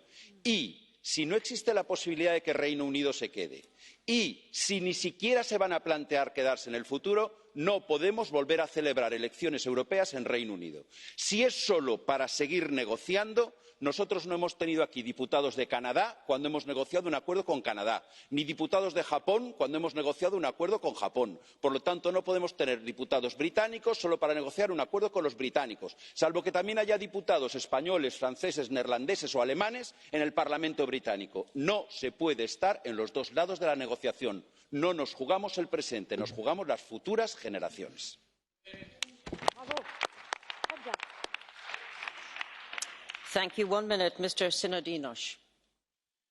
Οι αποφάσεις για τις κατεφημισμών ελεύθερες και δίκαιες εκλογές δεν εξυπηρετούν τη δημοκρατία, αλλά αντιθέτως την αδιαφάνεια και την κομματοκρατία. Δημιουργούνται ανύπαρκτοι εχθροί, ώστε οι ευρωπαϊκές ελίτ να μην αντιμετωπίσουν την αλλαγή και τα λάθη που οι ίδιες διέπραξαν. Η απάντηση σαφής. Μόνο πατριωτικά κινήματα μπορούν να αποφέρουν μια υπεύθυνη διακυβέρνηση, επωφελία των εντολέων πολιτών και την επιστροφή στη συνεργασία μεταξύ ανεξάρτητων κυρίαρχων κρατών. Επιπλέον, επισημαίνω πως ενώ καταδικάζεται την παραπληροφόρηση, η Ευρωπαϊκή Ένωση επιδιώκει ανοιχτά την προώθηση πολιτικών ιδεών και την καλλιέργεια συγκεκριμένης νοοτροπίας και αντιλήψεων. Όπως και οι πληρωμένοι πράκτορες της τουρκικής ΜΙΤ παραπληροφορούν αλωνίζοντας ανενόχλητοι μέσα στο Ευρωπαϊκό Κοινοβούλιο, όπως οι Αλβανοί δίθεν τσάμιδες, πως γνήσιοι δοσύλλογοι εξυπηρετούν το ιδεολόγημα της Μεγάλης Αλβανίας, όπως όσοι πολιτικοί προδότες παρέδωσαν το όνομα της Μακεδονίας στους Σλαβοαλβανούς Σκοπιανούς, παραχαράσσοντας την ιστορία και παραπεραιώντας την αλήθεια. Σε αυτά η Ευρώπη δεν είναι θεατής αλλά συμμέτοχη. Εναντίον της ασφάλειας και των ζωτικών συμφερόντων των κρατών μελών όπως η Ελλάδα. Προφανώς η απειλή βρίσκεται εντός των τυχών. Γι' αυτό το Ηνωμένο Βασίλειο καλώς αποχωρεί και καλώς ο Σαλβίνη σας γυρίζει την πλάτη. Ευχαριστώ. Mr. Brock, 1 minute. Madam President, Mr. President of the European Council, Mr. President of the Commission, ladies and gentlemen, nobody wants to punish the British people. Nobody wants to humiliate them. We would like to have them in the European Union. They were always very good partners. But now to use these arguments, we want to punish and humiliate them, it shows that the Brexiteers in this House have lost any other argument and want to get support by this argumentation with punishment. I think we are ready to come to proper deals on the basis of the withdrawal agreement. We can do something on the political declaration. Aber ich glaube, dass es wichtig ist, dass nun das House of Commons zu einer Entscheidung kommt. London muss zu London reden. Sie müssen unter sich eine Einigung erzielen. Das ist der Weg. Das ist der Weg, auch der britischen Bevölkerung eine bessere Zukunft zu geben. Und ich meine, dass aus diesem Grunde es unbedingt notwendig ist, dass dies jetzt endgültig entschieden wird, wie der Europäische Rat den Spielraum eröffnet hat, oder dass wir dann eine längere Verlängerung haben, wenn das nicht möglich ist, immer auf der Basis des Withdrawal Agreements, das nicht neu verhandelt werden kann. Aber dann, wenn ein Parlament nicht entscheidungsfähig ist, soll das Parlament die Entscheidung dem Volke geben, durch Neuwahl oder durch Referendum. Das ist der normale demokratische Weg. Herzlichen Dank. 1 minute, Mrs. Sippel. Vielen Dank. Am 19. März wurde in Italien die Mare Jonio beschlagnahmt. Teilen ihrer Crew wie auch bei der Juventa drohen für die Rettung von Menschen bis zu 20 Jahre Haft. Im Rat dazu kein Wort. Kein Wort auch zu den Berichten von UNO oder Women's Refugee Commission zu täglicher Folter und Vergewaltigung, auch in den sogenannten offiziellen Lagern in Libyen. Aber wir können und werden nicht schweigen, wenn Mitgliedstaaten unsere humanitären und christlichen Werte mit Füßen treten, ihre Verantwortung verweigern. Sie sehen weg, wenn Menschen sterben, Herr Tusk hört auch nicht zu, und sie bestrafen die Retter. Beenden Sie endlich die Blockade im Rat, unterstützen Sie Seenotrettung, beschließen Sie die Reform von Dublin, wie wir sie hier im Hause mit Mehrheit beschlossen haben. Denn nicht die Rettung von Menschen gehört bestraft, sondern die menschenverachtende Verweigerung von Hilfe. Thank you. Madam Hübner, 1 minute. Thank you, Chair. Colleagues, for 122 days, the withdrawal deal has been on the table. And here again, today, we are in a crucial week of important votes in the House of Commons, awaiting this time around that the outcomes of the vote will be determinant and citizens will see a way forward. The limits of uncertainty, both economic and political, were pushed to the limit during Brexit, and not by the European Union. The European institutions, member states, we have spared no efforts to provide as much certainty as possible to this process. The Strasbourg Agreement approved last Thursday by the European Council provided one more layer of legal certainty, not only to the withdrawal agreement, but to the whole process. So let me finish by saying that if the option for a longer extension is seriously discussed, if there is in the UK a cross-party debate and decision on a renewed political declaration, we urge you, the British political parties, to do it in a way respecting citizens, their rights, and avoiding creation of uncertainties for them. Thank you.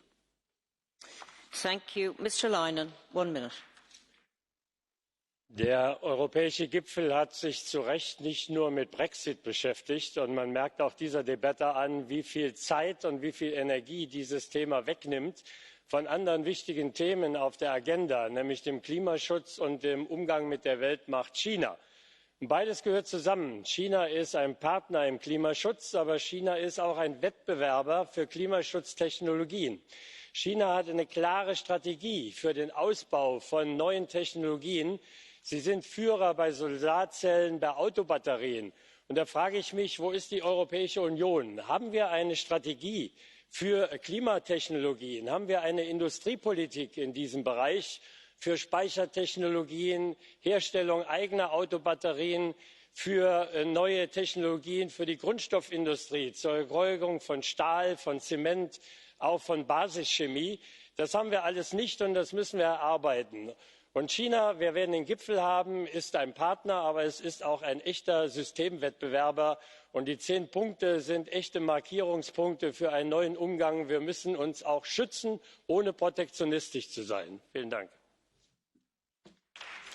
Thank you. Mr. Kelly, 1 minute. My summary of Brexit is as follows. Brexit, oh Brexit, is driving us mad. Everything about it is awfully bad. Backwards and forwards it boringly grinds as May tries valiantly for a meeting of minds.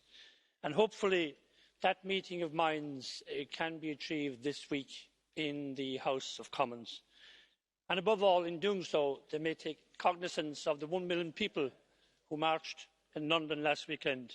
There's a big difference between marching and signing a petition, and that should be noted. And above all, we hope that the House of Commons can take a decisive decision to avoid a crash out at all costs. We don't want a no-deal scenario. If that could be avoided, then we could live with anything else, be it a withdrawal agreement, an extension or whatever.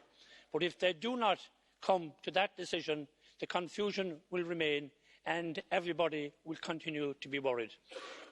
And then it will be, in the words of Oliver Goldsmith, and still they gazed and still the wonder grew, how the swashbuckling Brexiteers just hadn't a clue.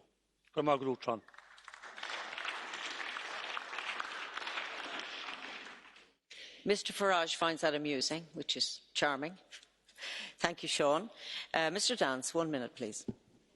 Thank you very much. I can't follow that sonnet, I'm afraid, but what I find utterly astonishing today is not a single member of the governing party in the UK is down to speak, because they're terrified of what their government is doing, because it is now, of course, in hoc to the kind of people that have now vacated the chamber, save for one Mr Farage, who have promised the earth consistently, who have said that Brexit means one thing, and then it's turned out to be quite another, a bit like the March, actually, promising people one thing, charging them the earth for it, and then disappearing, presumably in a private jet, to come here to Strasbourg to lecture us on what should be happening. You will never, ever take responsibility, Mr Farage, for the mess that you have landed your country in. You are responsible for the national humiliation we see today, no one else. And it's high time that you and every other Brexiteer took responsibility for the lies and the misleading campaign that you have consistently led in our country to bring it to its knees.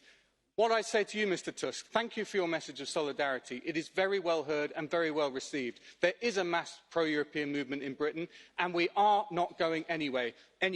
We want to defeat these people. We are on the right side of history, and we are proud to have you with us. May I say one small point of order, Madam Vice-Chair? Earlier today, Mr Batten called people traitors and quislings. That kind of language is completely unacceptable in this chamber, or in any chamber for that matter, and he should apologise.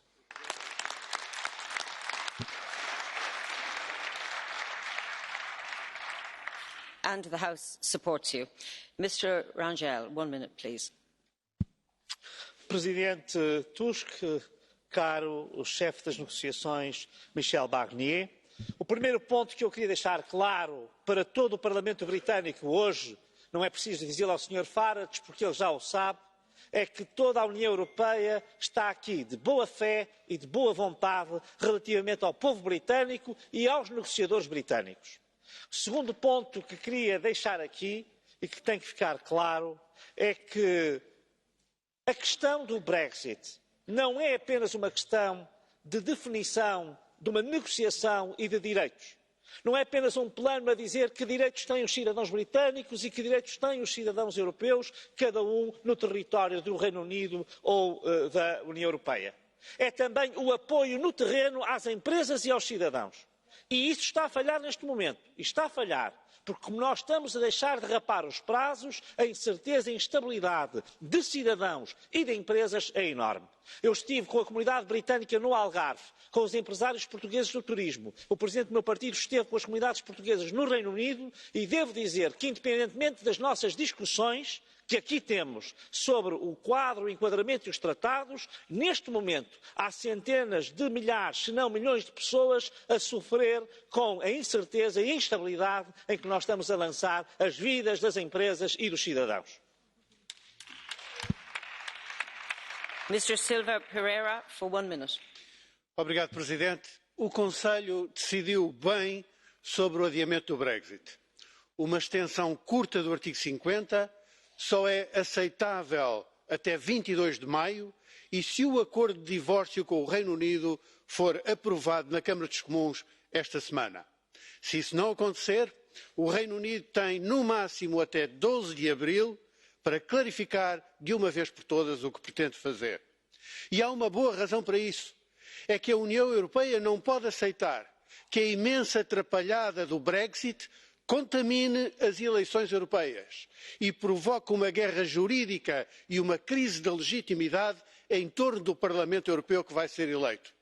Por isso, como relator para a recomposição do Parlamento, inscrevi uma cláusula que diz que a nova composição do Parlamento só entra em vigor se o Brexit se tornar legalmente efetivo.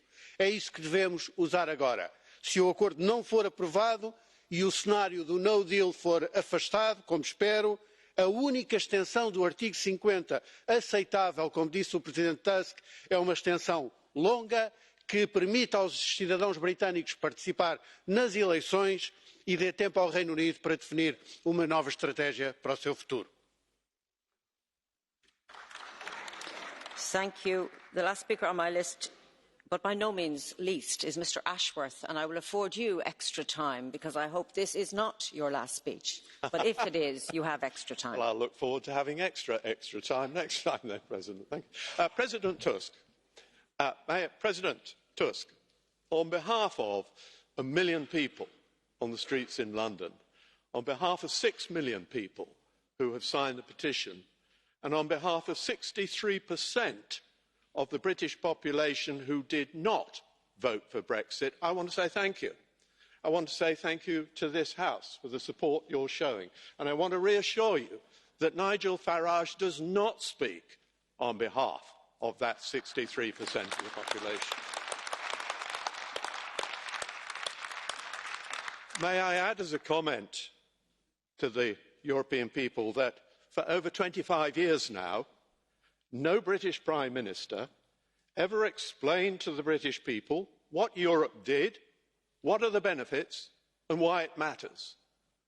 They never defended against the untruths which were spoken, and they never took ownership of the decisions that they took in Council.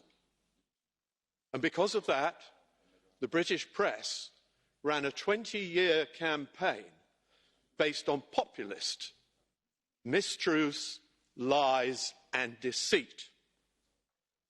And the consequence of that we see today. In Britain is a sad nation, divided like never before, and a House of Commons in crisis. So let Brexit stand as a cautionary tale to the people of Europe. To the people of Europe, I say this. You are the generation who have lived through the longest period of peace and the greatest level of prosperity ever. Never take it for granted. Value it. Fight for it. Defend it every day. Thank you.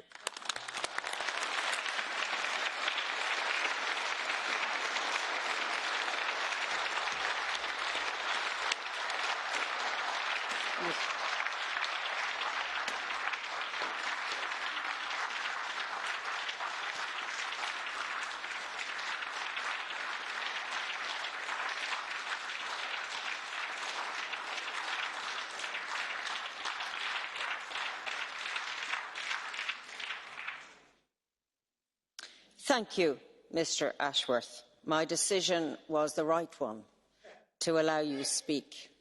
And I think we are all heeding your warning, because I think you said it with deep emotion and affection for your country. Thank you. Catch the eye, I will not be lenient. 1 minute and 1 minute only. Madam Šojdrová will set the example. Thank you. Děkuji za udělení slova. Musím říct, že vystupovat po kolegovi Ashworthovi vůbec není lehké. Já si nesmírně vážím vašich slov a věřte, že každý Brit by měl slyšet to, co tady zaznělo dnes od pana Farage, od pana Legutka, že je to Evropská unie, která zastrašuje Brity. Jako by britský parlament nehlasoval již dvakrát o dohodě, která je důstojná, která umožňovala důstojný odchod. Jako by to nebyli Britové, kteří se rozhodují o sobě. My o vás nerozhodujeme, Británie rozhoduje o sobě. Měli by si to uvědomit. Já chci v této chvíli poděkovat panu předsedovi Tuskovi za jeho slova o přípravě na summit EU-Čína, protože to, že lidskoprávní podmínky musí být součástí obchodních dohod, to považuji za velmi důležité a Evropský parlament o tom zde několikrát hlasoval ve svých urgentních zprávách. Je nanejvýš důležité, aby evropské státy měly k tomu společný přístup, protože nerozumím dohodě pana prezidenta Macrona o hedvábné stezce bez těchto podmínek. Děkuji. Mr Lopez Aguilar, 1 minute, please. I am trying to take everyone who has looked for catch the eye. Please, thank you. Señora presidenta. Presidente Tusk, muchos en este Parlamento Europeo hemos sido muchas veces críticos con el Consejo. No esta vez. Ha hecho lo correcto señalando una fecha cierta. No más extensión. El 12 de abril. para que el Parlamento británico encuentre un plan de salida, un exit plan, pero no de la Unión Europea, sino del laberinto del que no saben salir. Hemos mostrado muchas veces toda nuestra simpatía con los millones de británicos que marchan por permanecer en la Unión Europea, pero nunca la bastante exigencia con los demagogos irresponsables que han causado tantísimo daño al pueblo británico engañándolo y manipulándolo. Y, por supuesto, hay que decir con toda claridad que ahora es el momento, no hay más extensión. La mala noticia es que no nos han dejado hablar prácticamente de ninguna otra cosa. La buena noticia es que el reloj de arena ya está corriendo en su contra. Un mensaje a la House of Commons. Que decidan, que se aclaren, o salida o revocación, sin la cual no debe haber elecciones europeas en el Reino Unido. Pero que lo hagan cuanto antes y respondan del daño causado. Gospođo predsjedavajuća, Brexit se pokazao potpuno kaotičnim procesom. Britanci su prije gotovo 3 godine izabrali izlazak, a u ovom trenutku još nije sigurno hoće li se on, kada i pod kojim uvjetima ostvariti. To je sramotno, ne samo za britansku vladu koja nije sposobna ispuniti zahtjev vlastitih građana, nego i za Europsku uniju kojoj volja naroda ništa ne znači. I prije Brexita europski establishment ignorirao volju Europljana izraženu na demokratskom referendumu. Sve ovo već viđeno, a lekcije očito nisu naučene. Brexit se koristi za slanje poruke ostalim članicama da ne pomišljaju na izlazak, jer ako je jedna Britanija imala problem s time, što bi tek bilo s manjim državama koje nisu otoci na rubu europskog kontinenta i koje su prihvatile zajedničku valutu. Pregovori se nisu vodili u dobroj vjeri i to će nam se svima obiti o glavu, a kad računi dođu na naplatu, onda će se naravno kriviti onu drugu stranu. Hvala lijepa.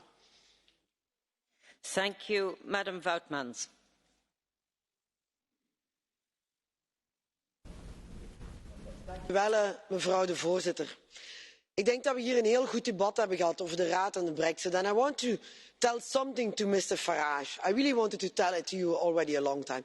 Stop telling lies. Even today you continue to tell lies. And then I also want to tell it to Mr Ashworth.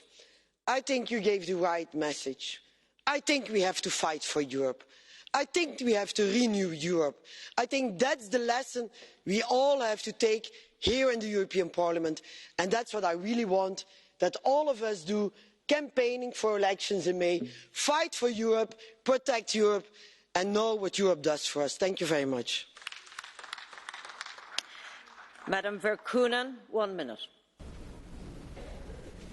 Arvoisa puhemies, Brexit on suuri tragedia ja se osoittaa, mihin populismi äärimmillään voi johtaa.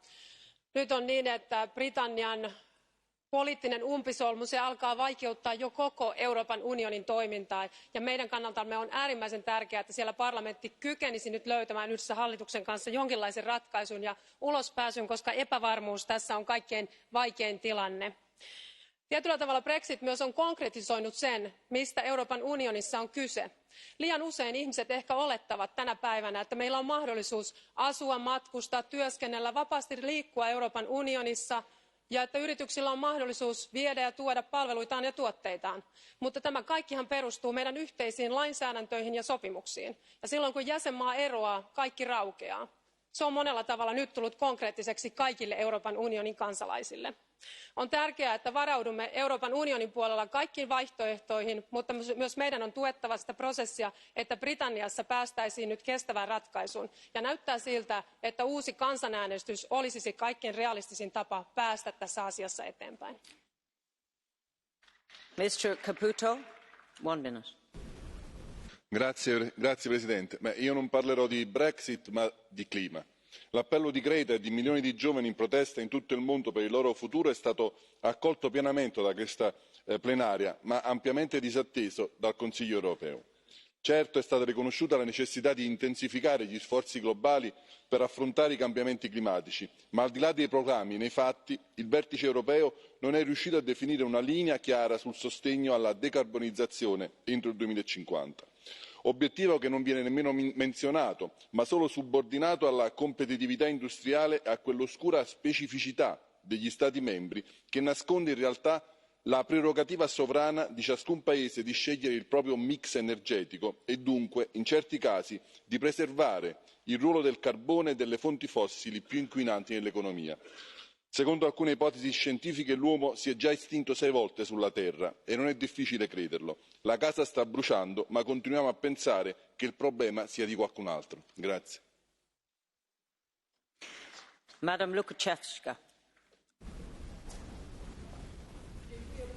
Pani przewodnicząca! Myślę, że nikt na tej sali nie wierzył, że brytyjczycy podejmą decyzję o wyjściu z wielkiej brytanii. Nie wierzyliśmy, patrząc na historię, że ulegną populizmom i ulegną słowom, które tutaj na tej sali sączył pan Farage. Dzisiaj mamy kompletny chaos i dzisiaj zarówno Brytyjczycy, jak i gospodarka brytyjska codziennie ponosi niesamowite koszty tej decyzji. I mam nadzieję, że przykład Wielkiej Brytanii, przykład Brexitu i tego chaosu będzie dobrą lekcją dla tych wszystkich w Europie, którym się marzy wyjście z Unii Europejskiej, którzy by chcieli sączyć ten jad nienawiści do Unii Europejskiej. I mam nadzieję, że po najbliższych wyborach na tej sali nie będzie populistów, nie będzie tych, dla których pieniądze i diety z Unii Europejskiej są miłe, natomiast Unia Europejska jest tym, co należałoby opuścić i zniszczyć. Dziękuję bardzo.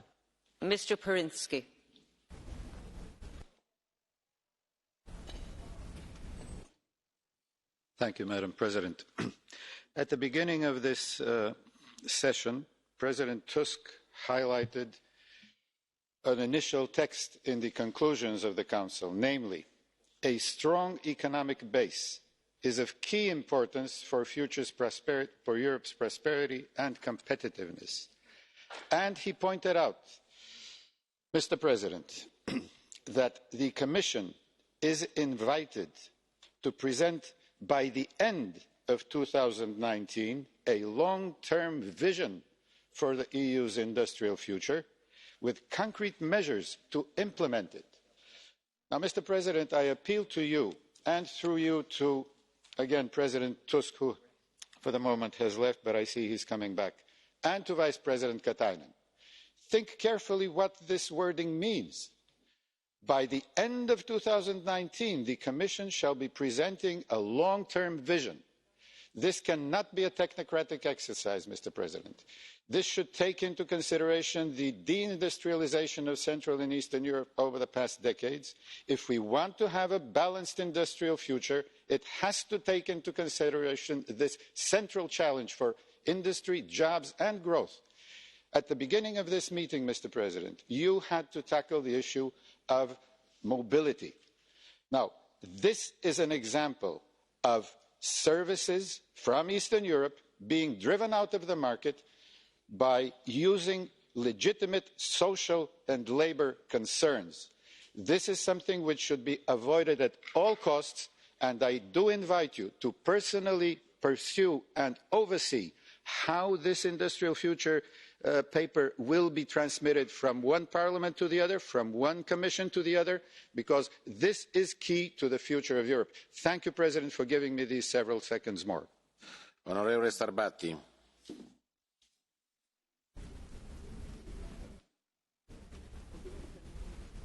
Herr Präsident, ich habe mir die Debatte hier angehört. Ich finde, wir haben sehr viele Pharisäer in diesem Haus und manche sind Oberpharisäer. Es wird auf die Briten hingewiesen, aber ist es dieses Haus und dieser Rat, der die Briten nach draußen getrieben hat? Man hat für Griechenland jede rote Linie überschritten, um sie in der Eurozone und in der EU zu halten. Und man hat Cameron verwehrt, das Prinzip der Freizügigkeit zu diskutieren. Und wenn man darüber diskutiert hätte und Cameron hätte eine Antwort bekommen, dann wäre Brexit auch ganz anders ausgefallen. Denn es war die Freizügigkeit, die die Briten dazu gebracht haben, für den Brexit zu stimmen. Das sollte man nicht vergessen, wenn ich diese pharisäerhaften Anschuldigungen hier höre. Ja, Herr Bullmann, da gehören Sie mit dazu mit Ihren Anschuldigungen. Und auch Herr Guy Verhofstadt. Man kann es wirklich nicht ertragen, auf welchem hohen Ross diese Herren sitzen.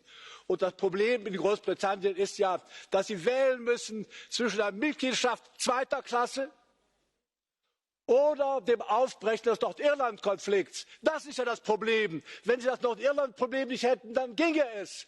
Aber Sie haben ein Dilemma, aus dem Sie nicht herauskommen, sondern Sie werden nicht herauskommen. Die Briten werden niemals eine Mitgliedschaft zweiter Klasse akzeptieren, nicht bestimmen zu dürfen, Geld zu zahlen, den EuGH akzeptieren zu lassen und keine Freihandelsverträge zu haben.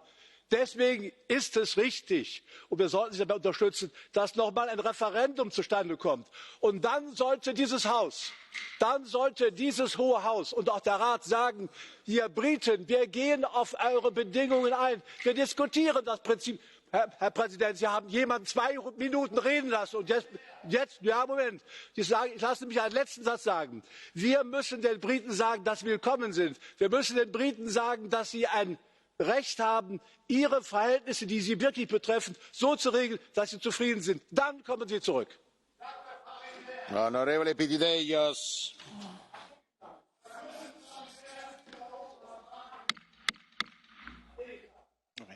Grazie, Presidente. Ο τρόπος με τον οποίο χειρίζεται το θέμα του Brexit η Ευρωπαϊκή Ένωση είναι ενδεικτικός της εσφαλμένης πολιτικής που εφαρμόζει για την αντιμετώπιση και όλων των σοβαρών θεμάτων που έχει να αντιμετωπίσει.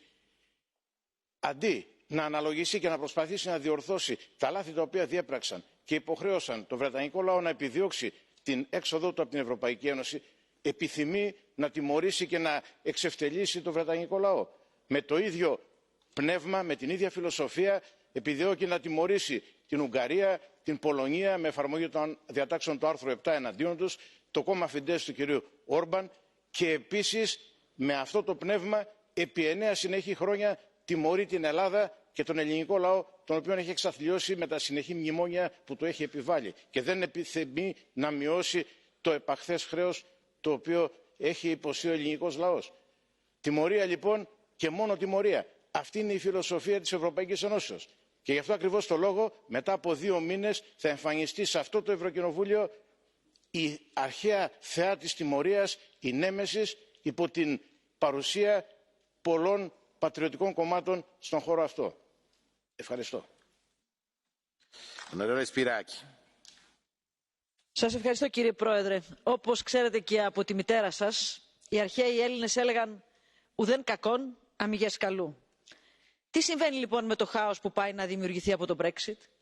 Μπορούμε να δούμε μέσα από εκεί ότι αποκαλύπτονται οι επιπτώσεις του λαϊκισμού. Τα απόλυτα ψέματα που σέρβιρε ο κύριος Φάραντζ, οι απόλυτες ψευδαισθήσεις που σέρβιραν οι ομοειδεάτες του. Τι συμβαίνει λοιπόν μέσα από το χάος του Brexit? Βλέπουμε τον κίνδυνο να συμπεριφερθούμε τιμωρητικά απέναντι στους πολίτες του Ηνωμένου Βασιλείου. Και δεν πρέπει να το κάνουμε. Πρέπει να τους δώσουμε όλες τις ευκαιρίες να επιλέξουν. Τι συμβαίνει μέσα από το χάος του Brexit? Βλέπουμε τον κίνδυνο να πληγώσουμε και εμείς τους εαυτούς μας με μια άτακτη κίνηση, με μια ασύντακτη κίνηση Brexit. Τι νομίζω ότι οφείλουμε να κάνουμε? Να δείξουμε πως είμαστε το Ευρωπαϊκό Κοινοβούλιο. Να δώσουμε στους πολίτες του Ηνωμένου Βασιλείου την ευκαιρία να συμπεριφερθούν με νηφαλιότητα, να κρίνουν και να αποφασίσουν ξανά για το δικό τους μέλλον. Να στηρίξουμε ένα δεύτερο δημοψήφισμα. Σας ευχαριστώ πολύ.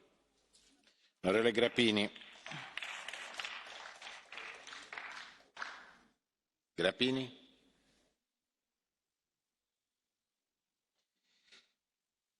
Onorevole Jurek.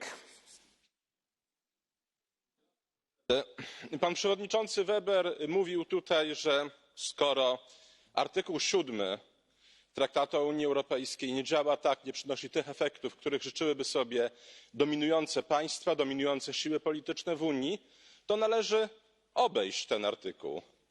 To należy działać tak, żeby przyniósł takie efekty, nie takie jak przewiduje traktat, ale takie jakich życzy sobie prawdopodobny przyszły przewodniczący Komisji Europejskiej. A może po prostu należałoby uszanować stanowisko rządów państw Europy reprezentowanych w Radzie Europejskiej. Skoro nie ma większości, która chciałaby kontynuować te awantury przeciwko Polsce i Węgrom, to może warto przyjąć do wiadomości, że traktat o Unii nie chciał takich łatwych decyzji, które będą dzielić Europę.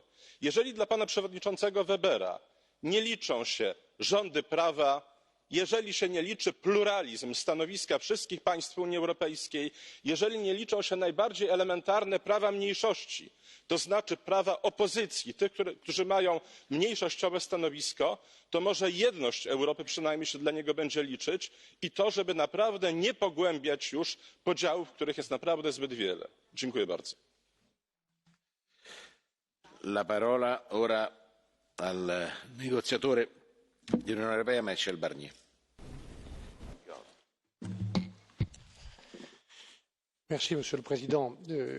Mesdames et Messieurs les députés, au terme de ce débat important, et nous avons écouté avec le président Juncker, le vice-président Katainen, de notre côté, chacune et chacun d'entre vous avec beaucoup d'attention.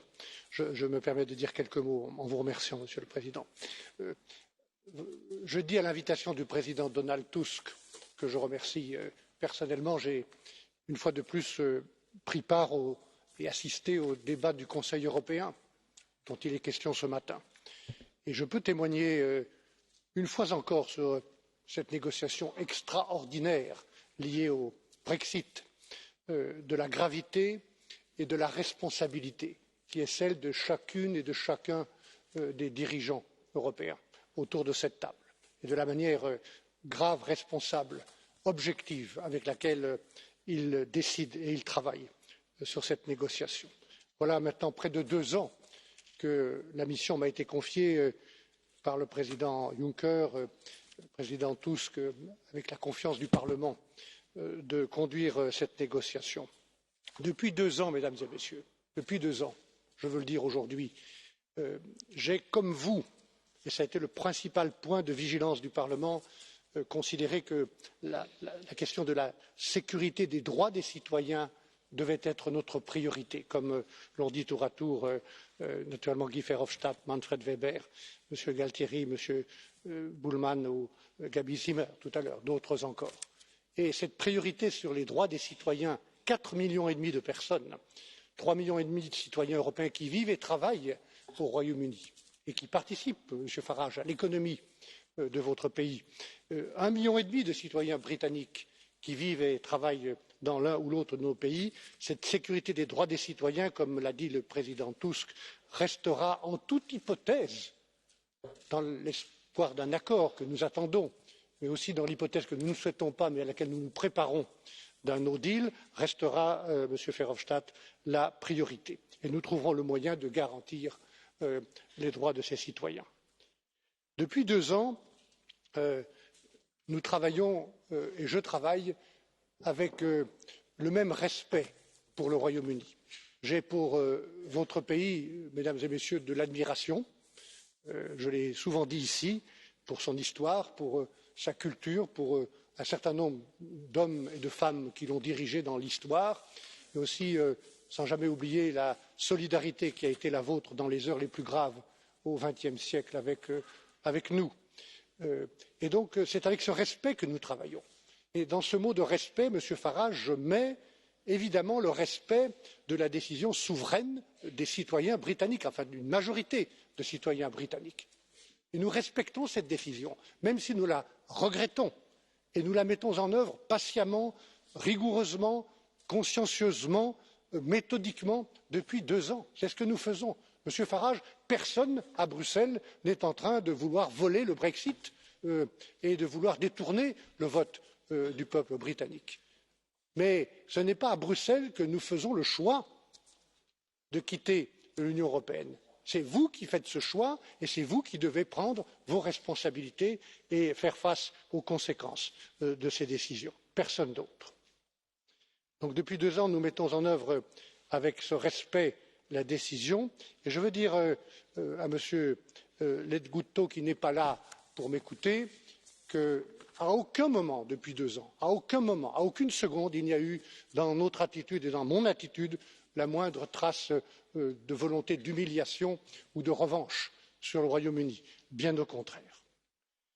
Depuis 2 ans, je le dis à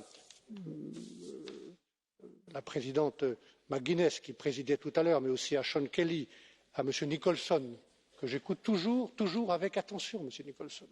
à Mme Anderson ou à Mme Dodds, depuis 2 ans, nous cherchons patiemment des solutions concrètes et opérationnelles au problème le plus grave créé par le Brexit, qui se trouve évidemment en Irlande, et le risque pour la paix et pour la stabilité de cette île à laquelle nous avons contribué depuis une vingtaine d'années, depuis le Belfast Good Friday Agreement. Voilà ce que nous faisons, rien d'autre.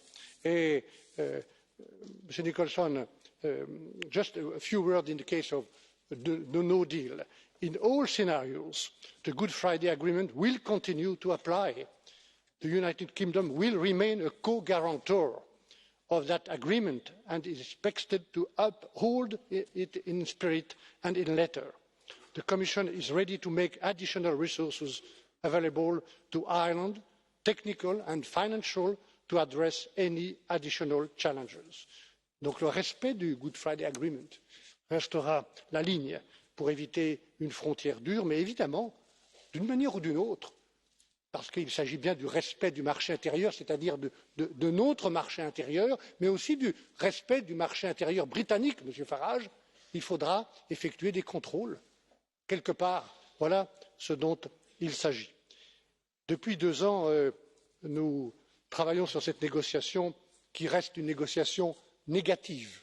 Il n'y a aucune valeur ajoutée au Brexit. Personne, même pas M. Farage qui est à côté de moi en ce moment, n'a été capable de me démontrer la valeur ajoutée du Brexit. Personne. C'est une négociation négative. C'est lose-lose. Et nous devons donc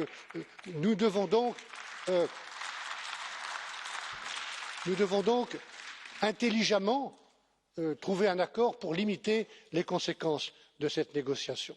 Et puis en finir d'une manière ou d'une autre le plus tôt possible. Parce que, Madame Rodriguez, tout à l'heure, vous avez dit quelque chose de très important, c'est qu'il y a tellement de choses à faire, au-delà et en dehors du Brexit, sur l'agenda positif qu'a évoqué le président Tusk, que le président Katainen évoquera tout à l'heure. C'est ça qui compte. Et dans cet agenda positif, je mets une place, évidemment, au-delà du divorce que nous voulons organiser de manière la plus ordonnée possible, je fais une place importante dans cet agenda positif à la construction de ce qui est le plus important avec le Royaume-Uni, c'est-à-dire évidemment une relation forte, durable avec un grand pays qui va rester, en toute hypothèse, un ami, un pays allié et un pays partenaire. Voilà. La décision prise par le Conseil européen, je veux le dire en conclusion, a été une décision grave pour faire face à cette situation parfois imprévisible à la Chambre des communes. Vous devez comprendre cette décision comme la volonté pour les Européens que le Royaume-Uni puisse prendre maintenant en toute souveraineté ses propres décisions et fasse face à ses propres responsabilités. C'est à lui de choisir, d'une manière ou d'une autre. Et ce qui a été décidé par le Conseil européen avec cette double décision de délai au mois d'avril puis au mois de mai, c'est précisément la possibilité ouverte pour le Royaume-Uni de prendre ses responsabilités. C'est maintenant à lui, à ce pays qui veut partir, de prendre cette responsabilité et de choisir son avenir et aussi d'assumer enfin les conséquences des décisions qu'il prend. Parce que, mesdames et messieurs, cette négociation, ce n'est pas une négociation commerciale. Ce n'est pas du bargaining. Il ne s'agit pas de faire des concessions de part et d'autre. On n'a jamais travaillé dans cet état d'esprit. C'est un processus de sortie. Le Royaume-Uni quitte l'Union européenne, veut quitter, nous dit-on, le marché unique, veut quitter l'union douanière en prenant la responsabilité et en assumant les conséquences, même s'il peut toujours rester, comme l'a dit le président Tusk, tout est possible jusqu'au 11 avril. Je veux dire que ce choix-là a des conséquences et qu'il faut que le Royaume-Uni les assume en toute responsabilité et en toute souveraineté. C'est cette possibilité qui lui est ouverte par les décisions du Conseil européen. Je vous remercie. Thank you very much, Mr. Barnier. The next speaker is the Vice President of the European Commission, Mr. Katainen. Thank you very much, Mr. Speaker, honourable members. Even though the debate has concentrated almost purely on the Brexit issue, I will not comment more on that because our chief negotiator, Monsieur Barnier, already explained everything relevant so elegantly. But I would like to comment a couple of other points which were also part of the European Council agenda, namely industrial policy and especially the EU-China relationship. Very shortly on industrial policy, the Commission has already set up a working group. It's kind of an expert group which has been working on the future of industrial policy of Europe. The target is 2030, and this group has already been working more than a year. I'm co-chairing it together with Commissioner Pieńkowska, and we will come out with the proposals, concrete proposals, by summer. So this paper is in the disposal of the next Commission and the next Parliament. The aim is to identify the most crucial points how to modernise the European industry. But then another very important topic, EU-China relationship. We appreciate a lot that the Council paid attention to our proposals and endorsed many of our proposals because the EU and China are strategic partners. And strategic partners usually do things together, not only speak together on the issues. And this is actually a little bit problematic situation currently. We share many views with Chinese authorities on various policy issues, and we have also done something together. But there are many issues which we have mostly been talking about, but not doing that much. And this happens mostly in the fields of economy. China is superpower, political superpower, foreign policy superpower, military superpower. It's also a technological leader. It's a business leader in many areas, and that's why there is no point to see that China is only a developing country. China for sure is a developing country with many respects, but taking into account the power in the world's economy today, we have all the reasons to expect reciprocity. So this is what the EU is expecting from the Chinese side. Strategic partnership based on reciprocity, especially when we talk about market access policies. The European Council also asked the Commission to come with concrete proposals on how to improve our business and economic relationship with China, and this is under our work at the moment. We are preparing, for instance, state aid rules to third country acquisitions. As everybody knows, we have very strict state aid rules when it comes to intra-EU acquisitions, but the same rules don't apply with a third country, and this is problematic. We want to make sure that there is a level playing field. There is hard competition, but not unfair competition. So we have to make sure that our single market is open for everybody, but it's fair for everybody. We cannot allow unfair competition to happen or take place in Europe. We also, like President Tusk said earlier, we expect to finalise our investment agreement negotiations with China by 2020. This is of utmost importance. It will help Chinese and European investments to flourish. Also, we expect China to accept geographical indication agreement, which has already been negotiated but unfortunately not approved yet. So, honourable members, as I said, we are strategic partners. We work very closely in many political areas, but especially the economic cooperation is one of the particular areas where improvement is needed in order to maintain a level playing field and in order to allow European companies to do the same things in China what Chinese companies are doing in Europe.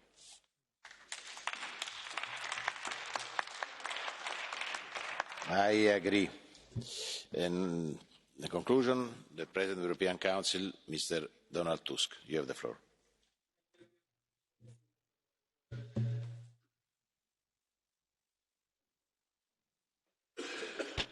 Thank you, Mr. President. Just two remarks. The first one for clarification, dear Maria, this was not the last European Council before the elections to the European Parliament. It is pretty likely that we will meet still in April to discuss Brexit. And for sure, we'll meet on the 9th of May in Sibiu, also to discuss our long-term EU strategy. It will be in an informal meeting, but anyway, also dedicated to absolutely crucial topics. And to Mr. Farage. Mr. Farage, you have presented passionate arguments against the second referendum.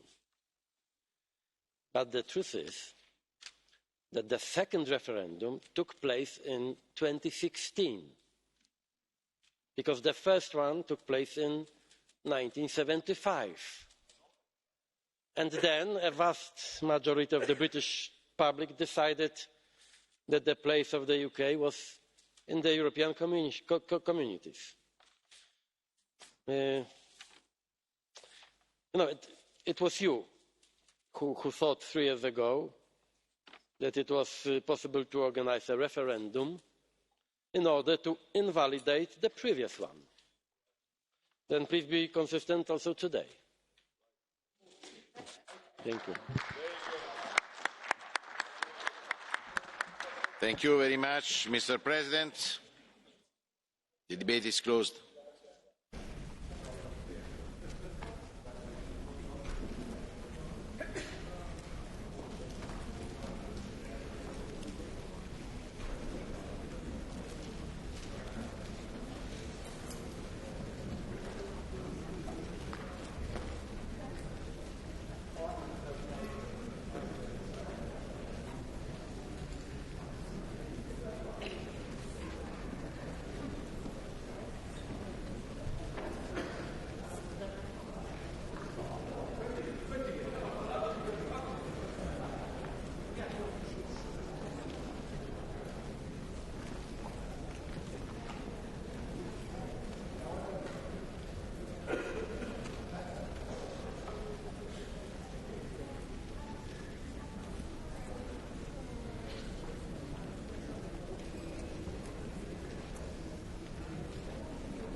Mes chers collègues, nous allons poursuivre nos débats avec un ordre du jour qui appelle la discussion commune sur le train de mesures sur la mobilité, le rapport de Mme Kyllönen sur les exigences en matière de contrôle et règles spécifiques pour le détachement des conducteurs dans le secteur du transport routier, le rapport de M. Van de Camp sur les durées maximales de conduite journalière et hebdomadaire, durée maximale des pauses et temps de repos journaliers hebdomadaires et localisation des moyens de tachygraphe, et le rapport de M. Ertug sur l'adaptation aux évolutions du secteur du transport